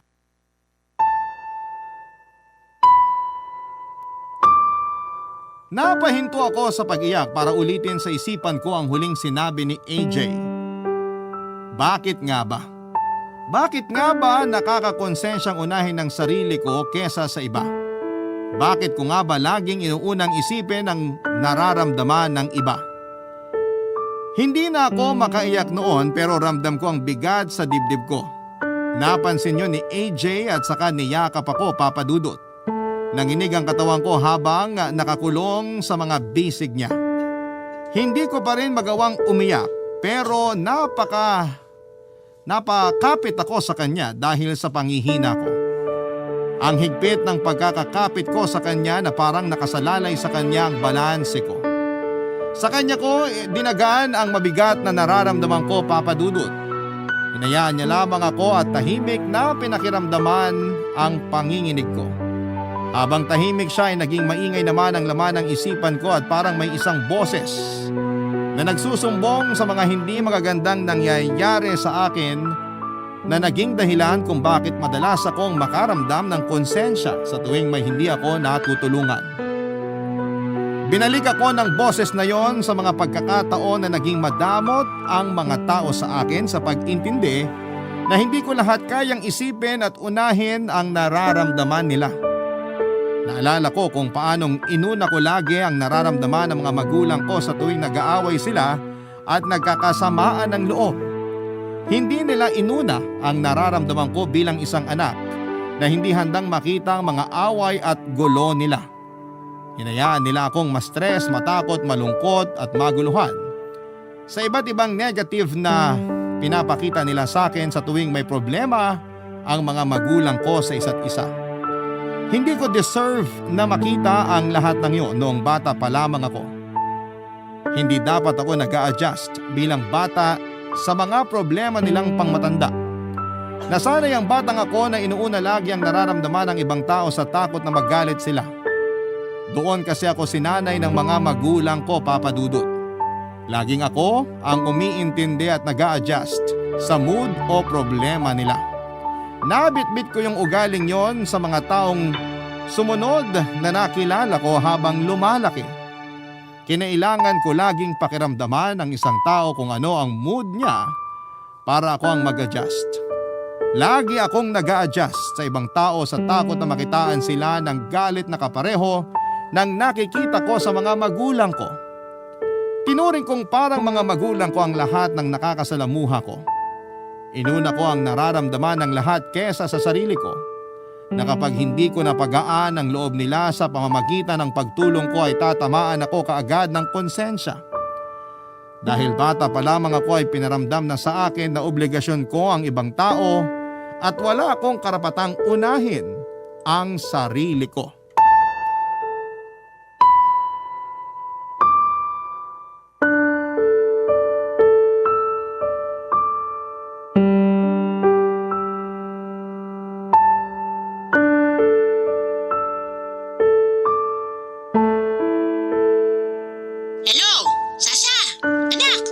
Ano po yun, Nay? Bakit naman ang tamlay ng pakikipag-usap mo sa akin? Napagod lang po. Ayoko ng ganyan pakikipag-usap mo sa akin, ha? Hindi ako sanay. Magpakita ka naman ng respeto sa nanay mo. Sa susunod po. Mabuti naman. Kailan mo ipapadala yung kulang mo sa allowance ko? Wala pa po kasi ngayon. Bumili ko ng bagong laptop para sa trabaho ko. Meron ka namang lumang laptop. Bakit kailangan mo pa bumili ng bago? Gastos lang yan. Sira na po kasi yung lumang laptop ko. Saka kailangan ko ng bago para makahabol din sa mga kailangan ko sa trabaho. Pwede naman kasing magtiis na lang sa murang laptop. Nasakripisyo tuloy yung allowance ko. Paano naman ako?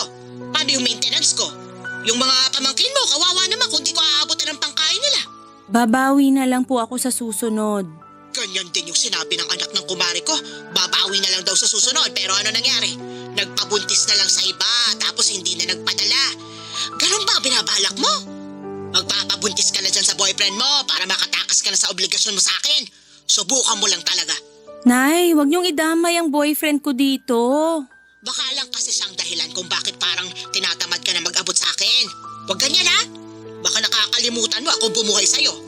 Makaramdam ka naman sana ng konsensya. Sarili mong nanay, pinapabayaan mo lang.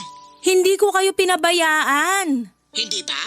Bakit binawasan mo yung allowance ko mula nung nakaraang buwan? Ganun ba yung hindi pinabayaan?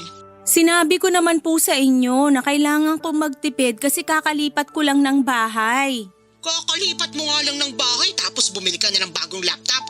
Ang dami mong dahilan para kalimutan ang obligasyon mo sa akin, ha? Samantalang nung bata ka, nauubos ang pera ko kakabili ng diapers mo. Hindi ka man lang makonsensya? Hindi man lang ako makonsensya? Buong buhay ko yan yung nakaprograma sa utak ko. Makonsensya lagi kahit hindi naman dapat. Salamat sa pangungonsensya nyo lagi sa akin. Wala na akong magawa para sa sarili ko kasi lagi ko na lang inuuna yung ibang tao. Kinokonsensya mo ako ngayon. Wala akong ibang ginawa kundi buhayin kayo mula nung iniwan tayo ng tatay nyo. Akala nyo ba madali sa akin yon? Alam ko naman pong nahirapan kayo at buong buhay kong ipapagpasalamat ang sakripisyo nyo para sa aming magkakapatid. Ayun naman pala eh. Ano tong sinusumbat mo sa akin na parang napapabayaan mo ng sarili mo dahil sa akin? Dahil yun naman ang totoo. Dahil sinanay nyo ako na kailangang unahin ko kayo kesa sa sarili ko. Hanggang sa ibang tao na bitbit ko yon. Hindi ko na magawang tulungan ng sarili ko kasi mas kailangan kong unahin yung iba. Ikaw ang may desisyon yan, hindi ako. Huwag mong isisi sa akin yan. Desisyon nyo na mag-away ni tatay sa harapan naming magkakapatid nung bata pa lang kami. Desisyon nyo na sa pilitang kaming pilitin magkakapatid kung sino sa inyo ang kakampihan namin tuwing magkakagulo kayo. Desisyon nyong pagbuntunan kami ng galit kahit wala namang kaming ginagawa sa inyo. Hinahanda lang namin kayo sa totoong mundo. Paano kayo makakasurvive kung hindi namin ipapakita sa inyo kung gaano kapangit ang totoong mundo? Hindi namin kailangan makasurvive lang nung bata pa kami. Kailangan naming maramdaman na safe kami sa inyo ni tatay. Nakausap mo nanay mo? Oo. Kumusta? Sinusubukan ko nang maging malaya sa guilt. Anong pakiramdam? May nginig. Pero payapa. Sa wakas, pinakinggan na ng mga lamang lupa ang hiling ko. Ha? Sa tuwing naglalagay ako ng tubig sa timba para sa sirena sa banyo, nagtatabi-tabi po pag nagdidilig, o kaya nagsishare ng kape ko sa umaga sa mga duwende mo, lagi kong binubulong na palakasin nila ang loob mo para humindi, para sa ikabubuti mo. Thank you ha. Pero sa tingin ko natauhan na lang din ako. Ako na tong may pakana sa paglaya ko. Masarap pala sa pakiramdam na hindi puro oo ang sagot mo sa lahat. Ayos din palang humindi para sa self-care. At hindi mo pwedeng akuin lahat ng guilt kapag may hindi ka matulungan. Tara na. Saan? Ililibre ko kayo ng duwende mo ng yema cake. At mula ngayon, mineral water na yung ilalagay ko sa timba sa banyo.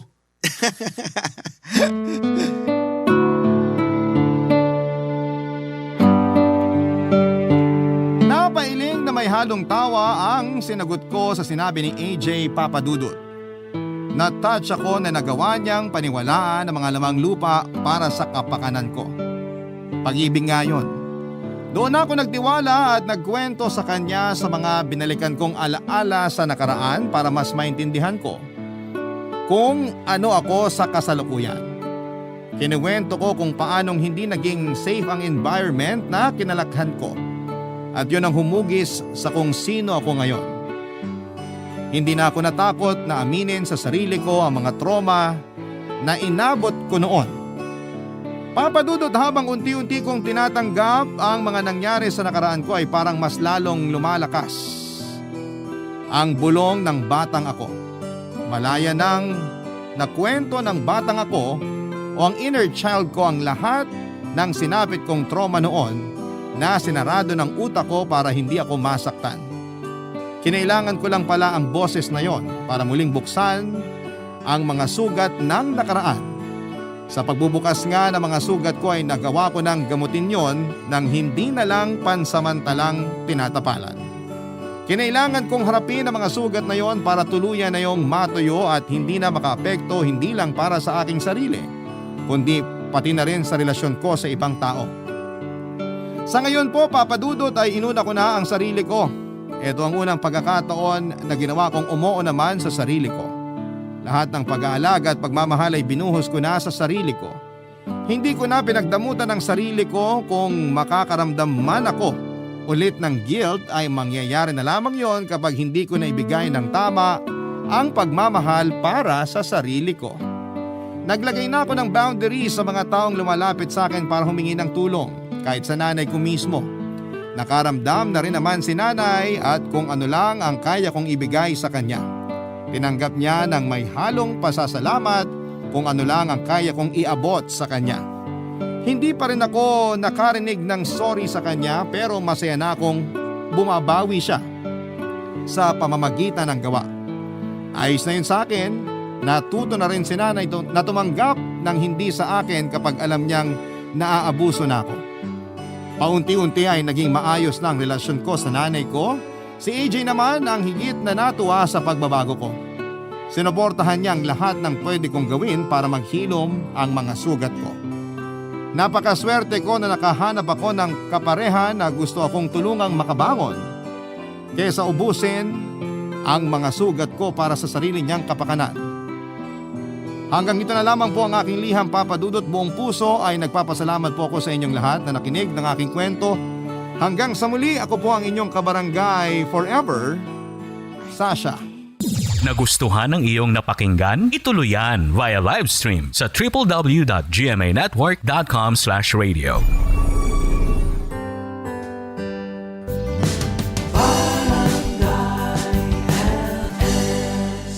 Forever.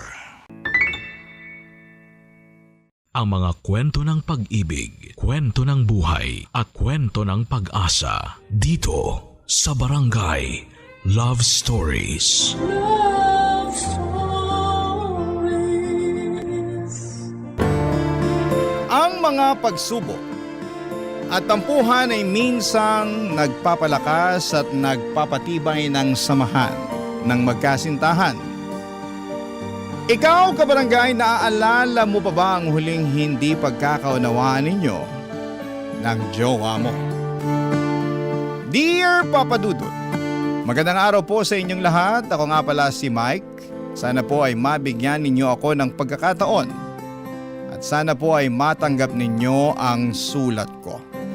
Sobrang pinalad po ako na may mga magulang ako na laging sumusuporta sa akin habang lumalaki. Only child po ako kaya solong-solo ko rin ang atensyon at pagmamahal nila. Dahil sa patuloy na gabay, tiwala at suporta nila ay nagkaroon ako ng lakas ng loob. Naabutin ang mga pangarap ko at sa huli ay nakapagtapos din ako sa kursong Mass Communication. At mula noong high school hanggang nakatapos ako ng college, hindi po ako nagkaroon ng girlfriend kasi gusto ko munang mag-focus sa sarili ko. Pero nagbago ang lahat noong nag-apply ako sa isang call center malapit sa amin kasi doon ko nakilala si Belle. Hindi lang siya maganda kundi confident at talagang mahusay sa pagsasalita. At habang tumatagal Papa Dudut ay unti-unti kong nilakasan ang loob ko at pinormahan ko siya. Mabuti na lamang at napakabait niya. Kaya hindi rin naging mahirap makuha ang kanyang loob. At sa huli, naging kami din.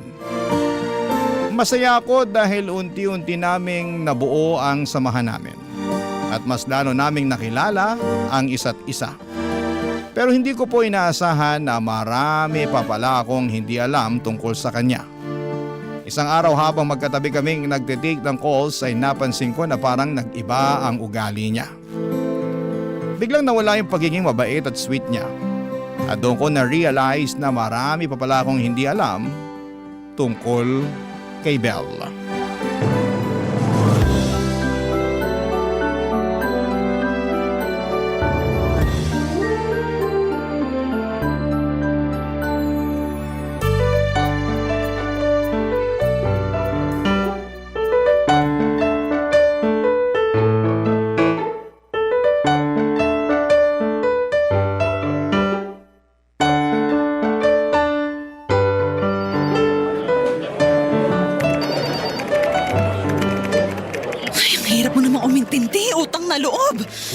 Uy, Belle, ayos ka lang? Ano bang klaseng tanong yan, Mike? Malamang hindi. Ano ba kasing nangyari dyan?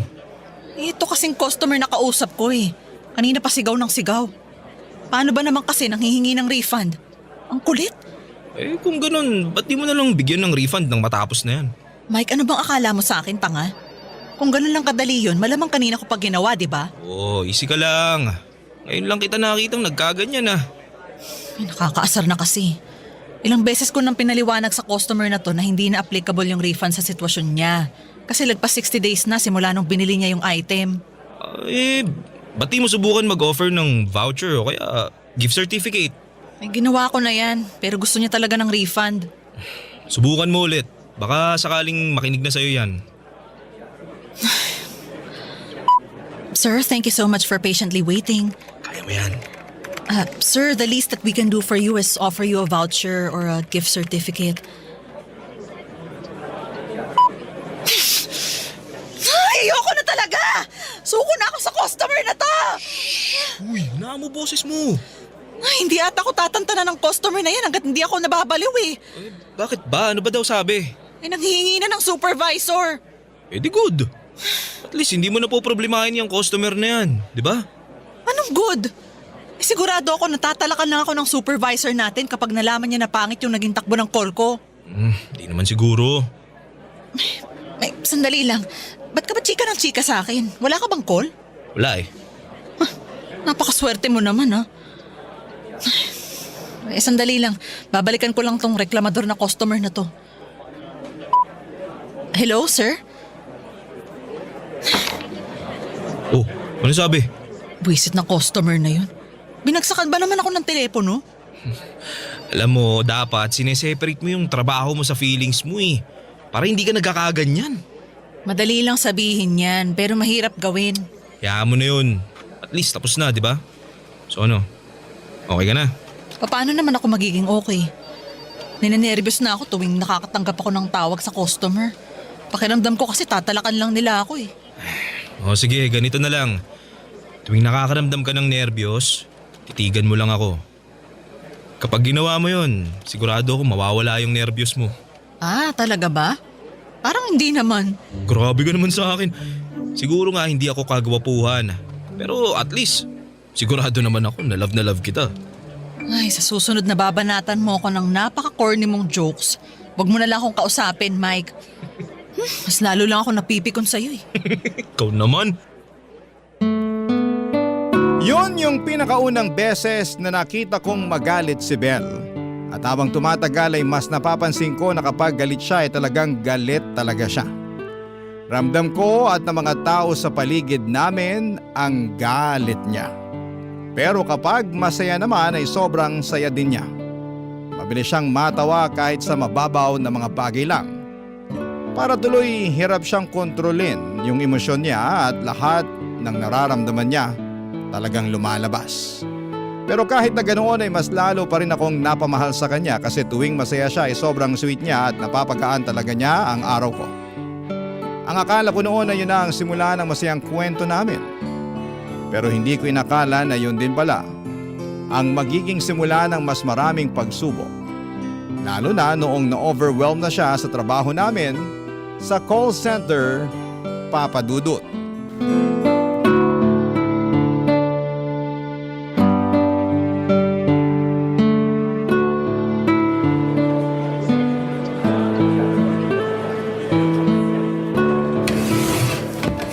Uy!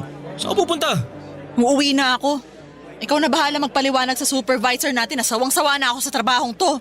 Teka, Bel! Babe! Sandali lang, wag ka munang umalis.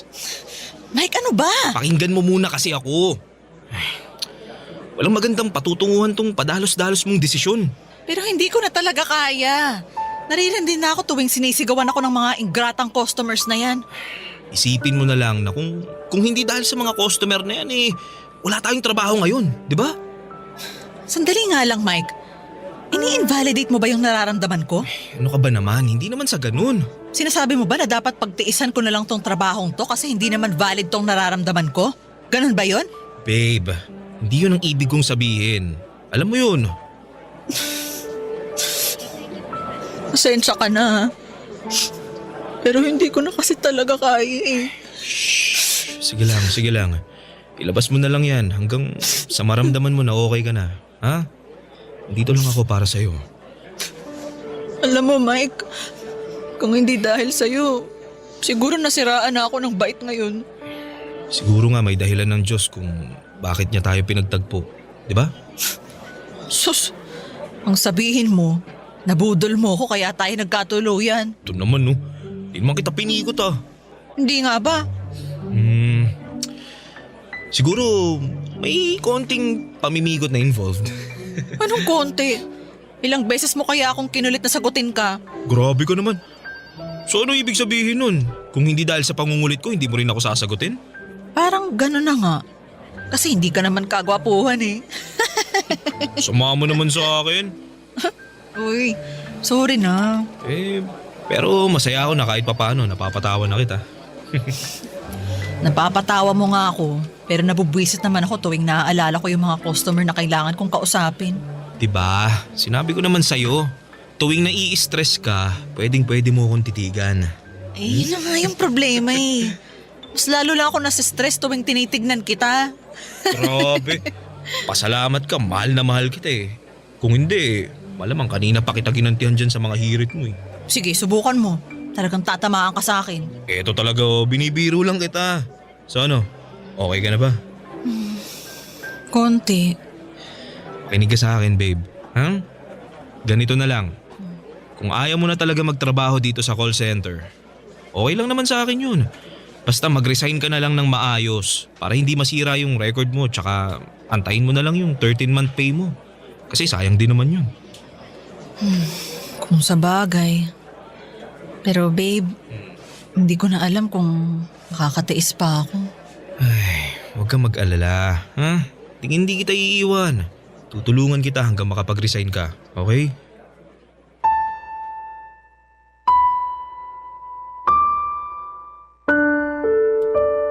Mabuti na lamang po at sa mga panahong yon ay napapakalma ko pa si Belle. Noon pakiramdam ko talaga ay perfect match kami. Kasi kung siya ay madaling uminit ang ulo at mabilis mainis, ako naman yung palaging nandyan para umunawa. Dumamay at tumulong sa kanya. Iniisip ko noon na baka ako talaga yung taong kailangan niya para maging balanse siya. Pero habang tumatagal ay mas lalo akong sinusubok ng sitwasyon at ng panahon. Unti-unti kasing lumalala ang mood swings ni Belle. May mga pagkakataon na kapag nagagalit siya ay nagdadabog siya sa mesa at pakiramdam ko ay parang mababasag na yung keyboard at mouse niya. Sa mga panahong yon ay naiisip ko na siguro ay oras na para maghanap ako ng ibang paraan. para mas matulungan si Belle. Gusto kong maramdaman niya na hindi siya nag-iisa. At lagi ako nandito para sa kanya. Ayokong masira ang relasyon namin, Papa Dudut. Lalo na't napakahalaga sa akin ng pinagsamahan namin at kung ano ang meron kami. Barangay Love Stories. Barangay Love Stories. Napagtanto ko na siguro'y hindi talaga para kay Belle ang pagtatrabaho sa call center. Hindi kasi biro ang ganitong klase ng trabaho. Lalo na't panggabi, Papa Dudut. Sunod-sunod ang mga tawag at kailangan mo talagang maging mentally and emotionally stronger sa pang-araw-araw. Kaya nga hanga rin ako sa mga kapwa ko call center agents dahil kailangan talaga ng matibay na loob at mahabang pasensya para tumagal sa ganitong klase ng trabaho. Sa kabilang banda, naiintindihan ko rin kung bakit madaling ma-overwhelm si Belle. Kasi iba-iba naman tayo ng pinagdadaanan at kakayahang humarap sa stress. Habang tumatagal ay mas lalo kong napapansin na parang hindi na talaga nakabubuti sa kanya ang pagtatrabaho sa call center. Kaya nung nag-lunch kami isang araw ay naisipan kong kausapin siya ng maayos. Para mapag-usapan namin ang problema habang maaga pa. At baka sakaling makahanap kami ng mas mabuting solusyon para sa kanya at para sa amin.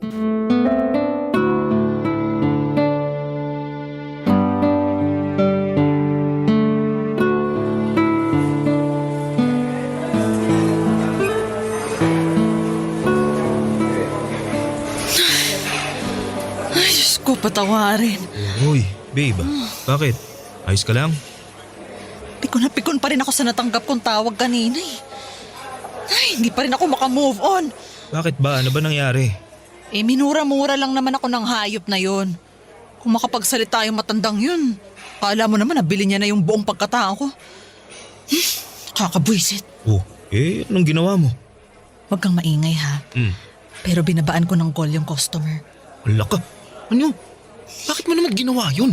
Hindi mo ako masisisi kung nagawa ko yun. FYI lang, kating-kati na akong mag-resign sa kumpanyang to. Kung tutuusin, ikaw lang naman yung dahilan kung bakit nandito pa ako eh. Kung hindi dahil sa'yo, malamang matagal na rin akong wala dito. Ay. Uy, babe. Ayos ka lang? Ba't di ka na nagsasalita? Babe, actually, matagal-tagal ko nang pinag-iisipan to eh. Anong pinag-iisipan mo? Pumapayag na ako mag-resign ka. Sandali lang. Seryoso ka ba? Oo. Pero bakit biglang nagbago yung isip mo? Kasi ang totoo niyan, nasasaktan na rin ako tuwing nakikita kitang nahihirapan. Tsaka siguro, hindi rin para sa'yo itong pagtatrabaho sa call center. Ay, nako, sinabi mo pa. Alam mo, para na akong nabunutan ng malaking tinik kasi finally, naiintindihan mo na kung saan ako nanggagaling. Pero sandali lang, babe ha. Kapag nag-resign ka na dito sa call center, ano ang gagawin mo? I mean, saan ka na magtatrabaho niyan? Madali lang yan, babe. Maghahanap ako ng trabaho kung saan hindi ako mumurahin at sisigawan ng customer 24/7. Sigurado ka ba na magiging okay ka na kapag nakahanap ka na ng panibagong trabaho mo? Siyempre naman, no? Sige, bukas na bukas, tutulungan kitang mag-submit ng immediate resignation mo sa supervisor natin.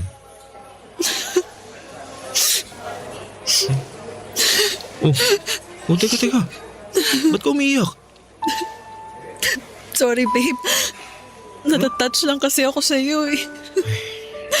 Ramdam ko kasi kung gaano mo ako kamahal. Ang totoo nga niyan, nagigilty na nga ako sa iyo eh. Bakit naman? Kasi ikaw na lang tong palaging nag-a-adjust sa akin. Ano ka ba naman, babe? Huwag mo nga isipin yan. Ang totoo na nagmamahal, hindi nagbibilangan. Ang gusto ko lang naman, yung mapabuti ka eh. Ganun lang kasimple yun. Huwag kang mag-alala. Kapag nakapag-settle na ako sa bago kong trabaho, promise, babawi ako sa'yo. Ay, wag na, babe. Di na kailangan yun. Ay, hindi, babe. Buo na yung desisyon ko. Babawi ako sa'yo kapag sumahod na ako. Sige, ikaw bahala. Basta, ang gusto ko lang naman, maging masaya ka sa papasukan mong trabaho. Ay, nako. Sigurado na yan.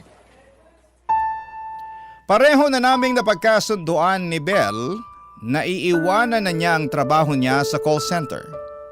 Kinabukasan, agad naming ipinasa ang immediate resignation niya at tinanggap naman ito ng supervisor namin ng walang problema. Sa kabila ng lahat ay masasabi kong siniswerte pa rin ako sa relasyon namin ni Belle dahil umabot kami sa puntong nag-live-in na kami sa isang boarding house. At pagkalipas nga ng ilang linggo ay mukhang unti-unti ring gumanda ang takbo ng mga bagay-bagay. Habang patuloy ako nagtatrabaho sa call center, si Belle naman ay nakahanap ng trabaho bilang waitress sa isang kilalang restaurant. Sa maunang linggo ay maayos ang lahat at ramdam ko na mas gumagaan na ang pakiramdam at mood ni Belle sa bago niyang trabaho. Pero isang araw ay bigla na lang siyang umuwi sa boarding house na namumula ang mukha niya at halos sumabog na sa galit. At doon ko naramdaman na hindi pa pala tapos ang problemang kinakaharap niya.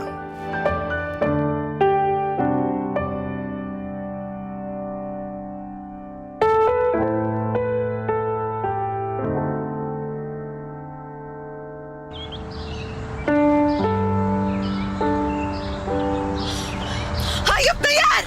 Buisit! Babe, kumalma ka nga. Kinulat mo naman ako eh. Ano ba nangyayari sa'yo? Paano ba naman kasi? Yung customer kanina, grabe, ang taray!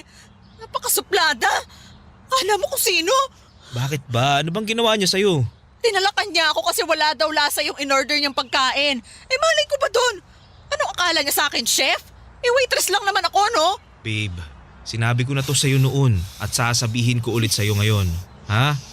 Dapat matutunan mong i-separate yung trabaho mo sa personal life mo para hindi ka naapektuhan ng ganyan. At uulitin ko din yung sagot ko sa'yo noon na madali lang sabihin yan pero mahirap gawin. Diyos ko, Mike. Kung wala kang matino o bagong sasabihin, pwede pa manahimik ka na lang. Hindi ka nakakatulong eh. Para kang parot kasi narinig ko na yung advice mo. Babe, kumalma ka nga. Pwede? Di mo ako kaaway dito, okay? Pasensya ka na. Pakiramdam ko kasi parang kahit anong kayad ko sa pagiging waitress, parang hindi tumataas yung sahod ko. Totoo nga niyan eh. Parang gusto ko na ulit mag-resign eh. Ha? Pero kaka-resign mo lang sa call center ah. Eh anong magagawa ko? Talagang napipiko na rin ako sa pinapasahod sa akin eh. Babe, alam mo naman na nagsisimula pa lang tayo, di ba?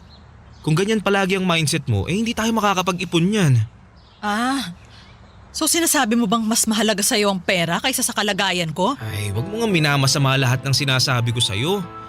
Yung sinasabi ko lang naman, walang patutunguhan tong relasyon natin. At yung buhay mo, kung maya't maya magre-resign ka sa pagtatrabahuhan mo. Eh di ikaw na. Ikaw na yung mataas ang pasensya. Ikaw na yung nagtatagal sa pinagtatrabahuhan mo. Ikaw na yung magaling. Ikaw na yung madiskarte. Ikaw na yung may utak. Ikaw na lahat. Buwisit ka! Tingnan mo to. Ako na nga tong nagmamalasakit sa'yo. Ako pa tong kinakalaban mo. Nagmamalasakit? Pasensya ka na ha. Pero hindi ko talaga nararamdaman eh. Ang pakiramdam ko kasi, parang pinamumukha mo sa akin na wala akong silbi. Na inutil ako. Huwag mo nga ibahin yung kwento. Wala akong sinasabing ganyan ha. Alam mo yan. Hindi mo nga sinasabi, pero nararamdaman ko naman. Alam mo, kung palagi kang ganyan, wala talagang patutunguhan tong relasyon natin. Kung pakiramdam mo na wala naman palang patutunguhan tong relasyon natin, eh di sana simulat sa pool pa lang hindi mo na ako niligawan, di ba? Ginawa ko yun kasi mahal na mahal kita. Pero lintik naman na pagmamahal to.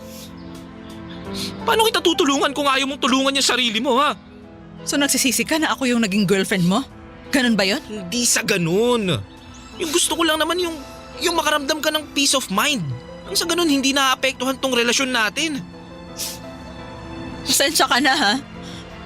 Sa tingin mo ba gusto ko tong nararamdaman ko ha?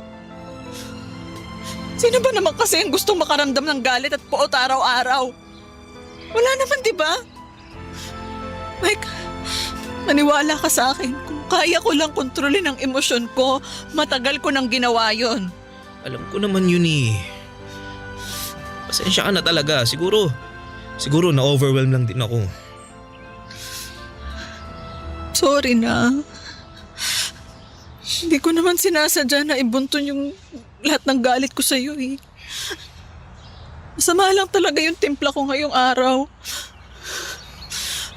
At siguro, hindi ko na rin naiintindihan kung ano talaga yung nangyayari sa akin. Nung araw ding yon ay naisip ko na baka hindi na lang problema sa trabaho ang pinagdadaanan ni Belle. Posible na mental health related na rin po ito. Kaya minsan talagang mahirap siyang harapin at maintindihan. Kaya naman inaya ko siya sa doktor, magpatingin sa isang profesional, magpatingin sa isang psychiatrist. Pagkatapos ng ilang evaluation and test ay doon namin nakumpirma na may bipolar disorder si Belle.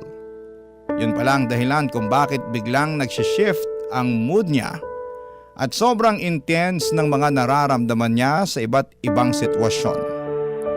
Gusto ko ring linawin na hindi pare-pareho ang sintomas o nararamdaman ng bawat tao at tanging mga profesional lang talaga ang makakaalam kung ano ang pinakamainam na gawin para matulungan ang isang tao na may ganitong kondisyon. Siguro ang maipapayo ko lamang sa ganitong sitwasyon ay dapat maging mas maunawain at mapagmalasakit tayo. Kasi yon ang talagang kailangan ng mga taong may mental health struggles. Sa ganoong paraan, Papa Dudut, ay mas matutulungan natin sila sa kanilang pinagdadaanan. Barangay Love Stories. Barangay Love Stories. Papa Dudut, sinubukan kong mas unawain si Belle. Pero habang tumatagal ay mas lalo ding sinusubok ang pasensya at tibay ko sa relasyon namin. Dati yung mga inis at dinanakit niya ay tungkol lamang sa trabaho, pero habang lumilipas ang panahon ay mas naging personal na at direkta na sa relasyon namin ang nararamdaman niya. Parang bawat maliit na alitan ay lumalaki at unti-unti naming nararamdaman na nagkakaproblema na kami sa samahan namin. Sa mga panahong yon ay madalas kong iniisip kung kakayanin ko pa ba na ipagpatuloy ang relasyon namin ni Belle. Kung paano namin malalagpasan ang mga pagsubok at kung paano namin maibabalik ang dati naming saya at pagkakaintindihan. Halos araw-araw kong pinipilit intindihin at suportahan siya, pero hindi maikakailan na mabigat sa akin ang lahat ng pinagdadaanan namin.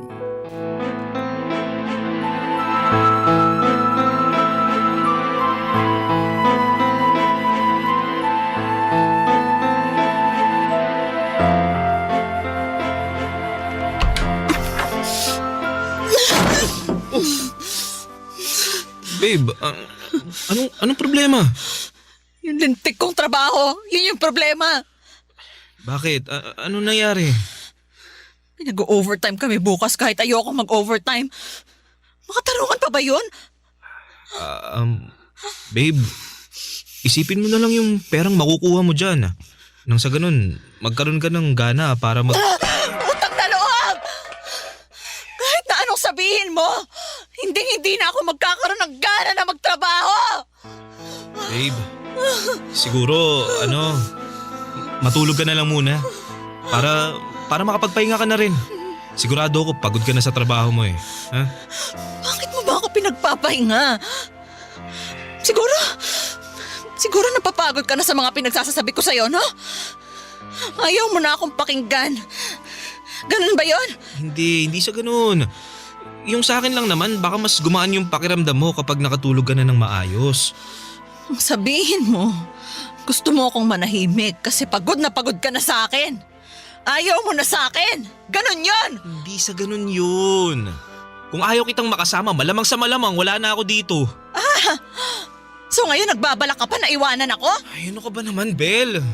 Pwes! Babe! Yan! Babe, anong ginagawa mo? Ito ang gusto mo, di ba? Pwes ibibigay ko sa'yo! Nilagay ko na lahat ng basura mo dyan sa maleta.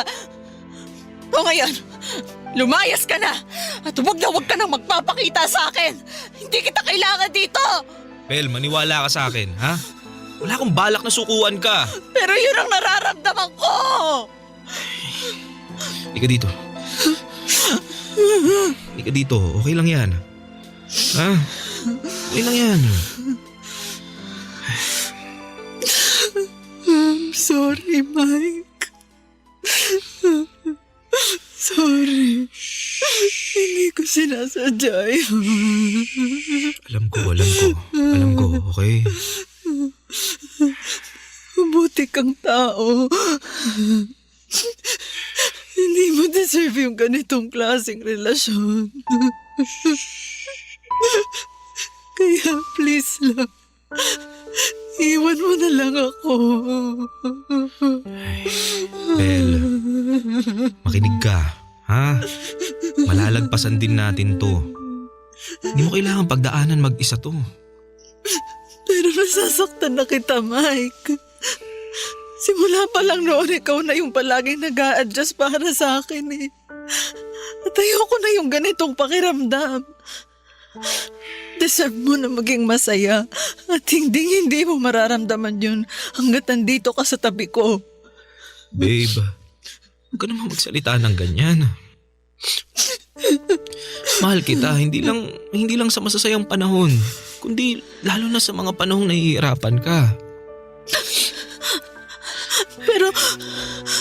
Pero paano kung hindi ako maging okay? Ha? Paano kung matatagalan pa? Eh di maghihintay ako. Mike, alam mong hindi ganun kadali yun. Alam ko. Pero ipaglalaban ko tong relasyon natin hanggang sa dulo. Hindi ko alam kung anong ginawa ko para magkaroon ng mabait at understanding na boyfriend katulad mo.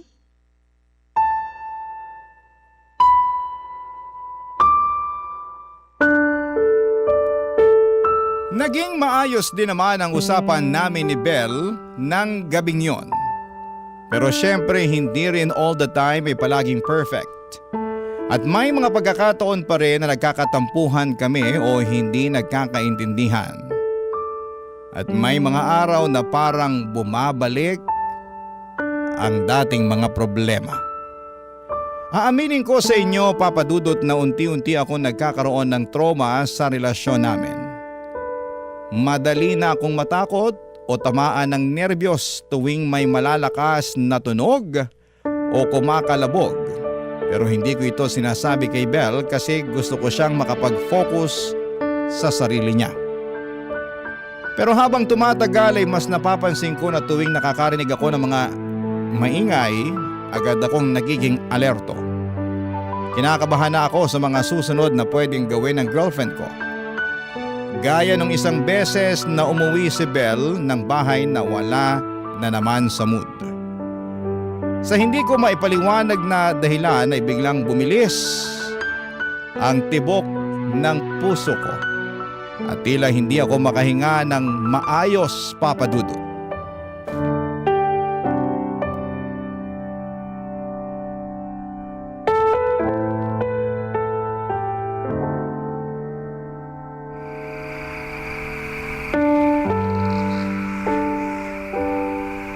Sandali lang. Namumula ka eh. At mukhang pinagpapawisan ka. Wala to. Siguro naiinitan lang ako. Babe, alam ko may problema ka. Kaya sige na, sabihin mo na sa akin.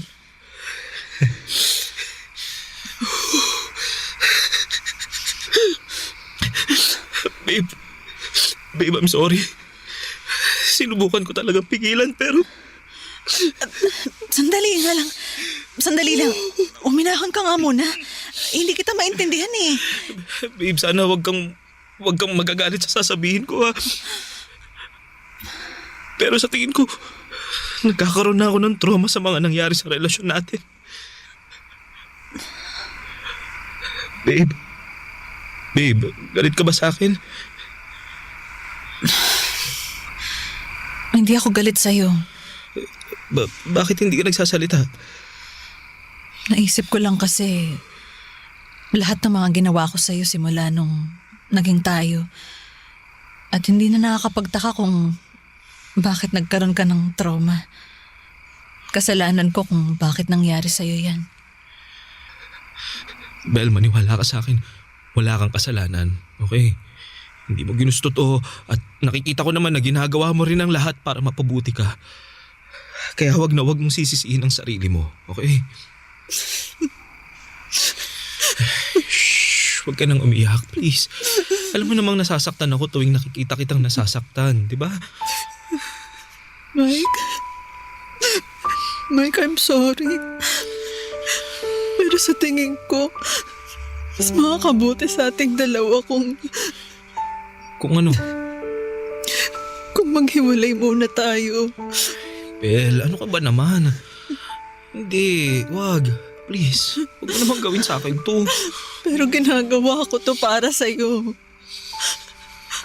Ayokong paulit-ulit lang tayong magkasakitan sa relasyon nating to. Diba? Sabi ko naman sa'yo, hindi kita iiwan. Malalampasan din natin to. Pero may mga bagay na kailangan nating pagdaanan ng mag-isa. Kaya parang awa mo na, Mike. Pumayag ka na sa gusto kong mangyari, ha?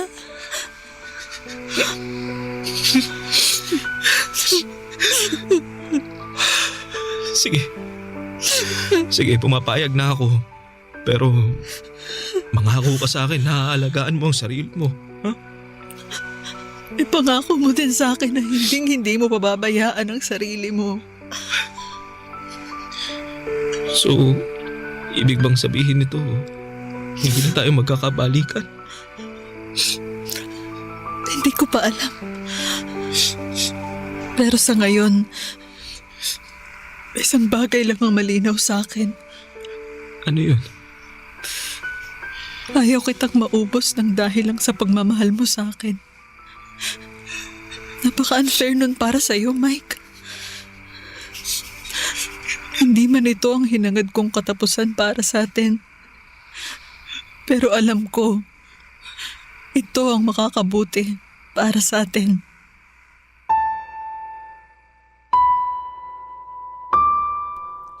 At kahit nga nakakalungkot, napagkasunduan namin ni Belle na maghiwalay muna para makapag-focus kami sa sarili naming buhay at sa mga personal naming pinagdadaanan.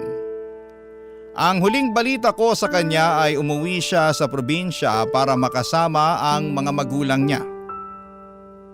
At kahit sobrang miss ko na siya ay pinili kong huwag muna siyang guluhin o kulitin sa chat. Kasi alam kong mas makakabuti sa kanya na makapag-focus siya sa sarili niya ng tahimik at maayos. Siguro kapag dumating ang tamang panahon ay magkakabalikan kami ni Belle. Pero sa ngayon, natutunan ko na ang pinakamahalaga ay unahin muna ang sarili para makapag-heal na rin. Napagtanto ko rin na bawat tao ay karapat-dapat sa pagmamahal at pag-unawa. Mapa lalaki man o babae. Lahat tayo ay may kanya-kanyang pinagdadaanan. At ang tunay na halaga ng isang tao ay hindi nasusukat sa mga problemang dinadala niya, kundi sa kung sino talaga siya sa kabila ng lahat ng mga problema. At kung sakali mang magkita kaming muli ni Belle at magkabalikan, makakaasa kayo na susulat muli ako sa inyo para maibahagi ang bagong kwento ng aming pagmamahalan. Maraming salamat po sa inyo at sa programa ninyo sa pagbibigay ng pagkakataon na maibahagi ko ang kwento ng puso ko. Ang inyong forever kapuso at kabarangay, Mike. Kwentuhan naman tayo dito sa comment section.